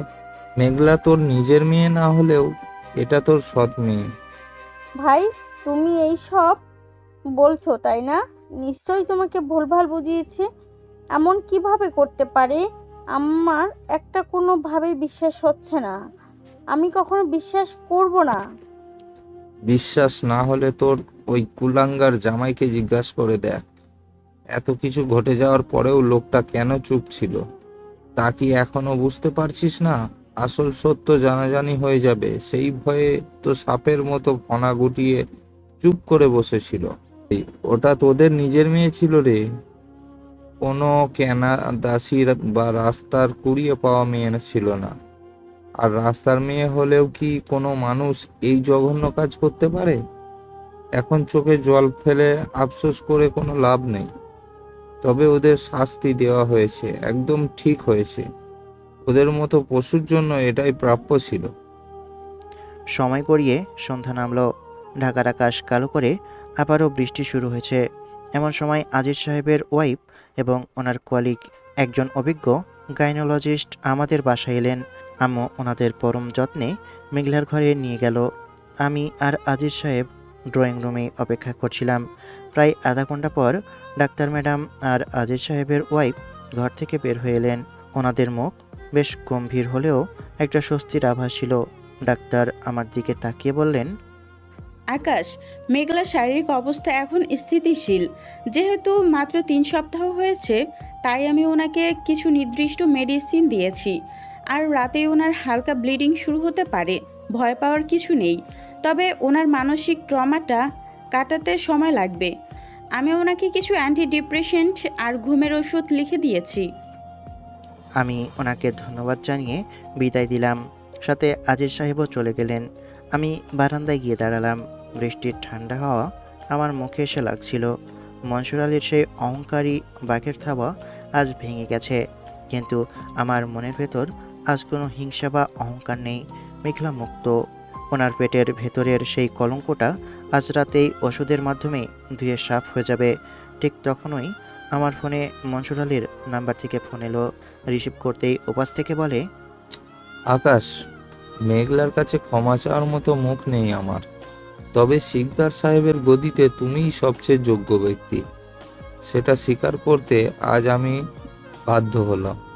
তোমার কথার ধার আর চিন্তাভাবনা দেখে মানতে হচ্ছে, শিকদার সাহেবের জায়গাটা নেওয়ার শতভাগ ক্ষমতা তোমার আছে। আমাদের মধ্যকার দুশ্মনীটা এখানেই বন্ধ হলো। সত্যি বলতে শত্রুতা তো এখনো ঠিকমতো শুরু হতেই পারেনি। তবে তুমি যে আমার সবচেয়ে যোগ্য প্রতিপক্ষ হতে পারো, সেটা আমি হাড়ে হাড়ে বুঝে গেছি। এখন সোজা কথা, কেউ কারো পথের কাঁটা হব না। তুমি আমার রাস্তায় আসবে না, তবে কথা দিচ্ছি মনসুর আলী কোনোদিন তোমার সীমানায় পা রাখবে না। কি বলেন মনসুর সাহেব? আমি তো ভেবেছিলাম যে আপনার সাথে খেলবো। যাই হোক, আপনি যখন বলছেন খেলতে রাজি না, তখন আমি কিছুই বলবো না। তবে আপনার ভাগ্নে আর বোনজামাই কিছু না বললেই হলো। এবার কিন্তু জ্যান্ত কবর দিব। আর আপনি যদি মধ্যখানে এসে নাক গলান, তাহলে কিন্তু আপনার সাথেও শত্রুতা হবে। আমি জানোয়ারটার সাথে সম্পর্ক শেষ করে দিয়েছি। ইচ্ছা তো করছিল আমি ওদের গুলি করে হত্যা করি। জি, বুঝলাম। Best of luck sir. Phone কেটে পকেটে রেখে আকাশের দিকে তাকালাম। প্রতিশোধের আগুনটা অবশেষে নিভে এসেছে। আমি একটু চুপ করে রইলাম। আমার গন্তব্য কি? যে ছেলেটা কিছুদিন আগে জেলের অন্ধকার সেলে বন্দী ছিল, আজ সে পুরো ঢাকার একটা বিশাল সাম্রাজ্যের ভবিষ্যৎ নির্ধারণ করছে। পরিস্থিতি মানুষকে কত দ্রুত বদলে দেয়। আজিজ সাহেবকে ফোন দিলাম। 2 বার রিং হতেই রিসিভ করলো। আজিজ সাহেব, কোনো মাদক বা নোংরা ব্যবসার টাকা স্পর্শ করব না। মিলের ভেতরে যত লিগ্যাল সম্পত্তি আর স্টক আছে, সব আমাদের নিজেদের টেক্সটাইল চেইনের অন্তর্ভুক্ত করে দেওয়া হোক। শিকদার সাহেবের গ্যাং এখন থেকে শুধু প্রোটেকশন আর রিয়েল এস্টেটের লিগ্যাল সাইড দেখবে। কোনো নোংরামির মধ্যে আমরা পা বাড়াবো না। ওপাশ থেকে দীর্ঘশ্বাস ফেলার শব্দ এলো। ওকে, তোমার যা ইচ্ছা, তবে একবারে সাধু হয়ে গেলে শত্রুরা ঝাঁপিয়ে পড়বে। আর মনসুর সাহেবকে দুধে ধোয়া তুলসী পাতা ভেবো না। আমি কি বলেছি একেবারে ভালো হয়ে যাব? আপনার সাথে আগামীকাল এসব নিয়ে কথা বলবো। আজকে ফোন রাখলাম। বাই। Okay, by. ফোন কেটে দিলাম। ফোন কেটে বাইরের অন্ধকারের দিকে তাকিয়ে আছি। আমার ভবিষ্যৎ কি এমন অন্ধকার হবে, না উজ্জ্বল হবে? এখন আমি যেমন চাইবো তেমন হবে। টাকা আছে, পাওয়ার আছে। মেঘলা সুস্থ হলেই শিকদার সাহেবের সাথে দেখা করতে নিয়ে যেতে পারবো। না, ওনাকেই নিয়ে চলে আসি। এই কয়েক মাস উনি ওনার মেয়ের সাথে থাকুক। আজিজ সাহেবের সাথে আগামীকাল কথা বলবো। পরের দিন সকাল 10টা। আজিজ সাহেবের সাথে বসে আছি। উনি শিকদার সাহেবের বের হয়ে আসার কথা শুনে বললেন, উনি কি বের হয়ে আসবেন? এত বছরে আসেনি। ট্রাই করতে হবে। আমি ওনাকে দেওয়া কথা রাখতে পেরেছি। সময় লাগলো না, এই কয়েকদিনেই হয়ে গেল। আর সমস্ত কিছুর পেপার রেডি করেন। এখন ওনার মেয়ে যেহেতু চলে এসেছে, সেহেতু তাকে দিয়ে দিব। লোভ মানুষকে ধ্বংস করে। কিন্তু শিকদার সাহেব তো তোমাকে দিয়েছে, তার মেয়েকে নয়। আপনি পেপার রেডি রাখেন, আর ওনাকে বলবেন আপনার মেয়ে আপনাকে ডেকেছে। তাহলে দেখবেন হয়তো বেরিয়ে চলে আসবে। 1 সপ্তাহ পর তারপর ওনাকে বেরিয়ে আসতে বলবো। কিন্তু মেঘলার কি অবস্থা? আম্মুর থেকে জানলাম রাতে ব্লিডিং হয়েছিল আর পেট ব্যথায় ছটপট করছিল। এখন ঠিক আছে এবং ঘুমিয়ে আছে। যত ঘুমিয়ে থাকবে ততই মানসিক দুশ্চিন্তা থেকে দূরে থাকবে। ওনার সাথে কিছুক্ষণ কথা বললাম, তারপর উনি চলে যায়। আমার জন্য এইসব না। ফোন স্ক্রল করছি, তখন পলাশ ভাই এলো। বস, আপনার কথা মতো সব কাজ হয়ে গিয়েছে। সমস্ত দেশি বিদেশি অস্ত্র একটা রুমে লক করে দিয়েছি। সব লোকেদের বিভিন্ন ফ্যাক্টরিতে কাজে লাগাচ্ছি। সব কিছু কি লক করলে হবে? কিছু আত্মরক্ষার্থে কাছে রাখতে হবে, কিছু পাশে রাখেন। হাত একদম ফাঁকা করে দিলে চলবে না। ওকে, আপনি যেমন বলবেন। একটা গ্যাং এমনভাবে চুপচাপ হয়ে গেল, এ নিয়ে অনেক গ্যাং টেনশনে থাকবে, অনেক বড় বড় মাথা টেনশনে থাকবে। সবাই ভাববে গভীর কোনো পরিকল্পনা করছে।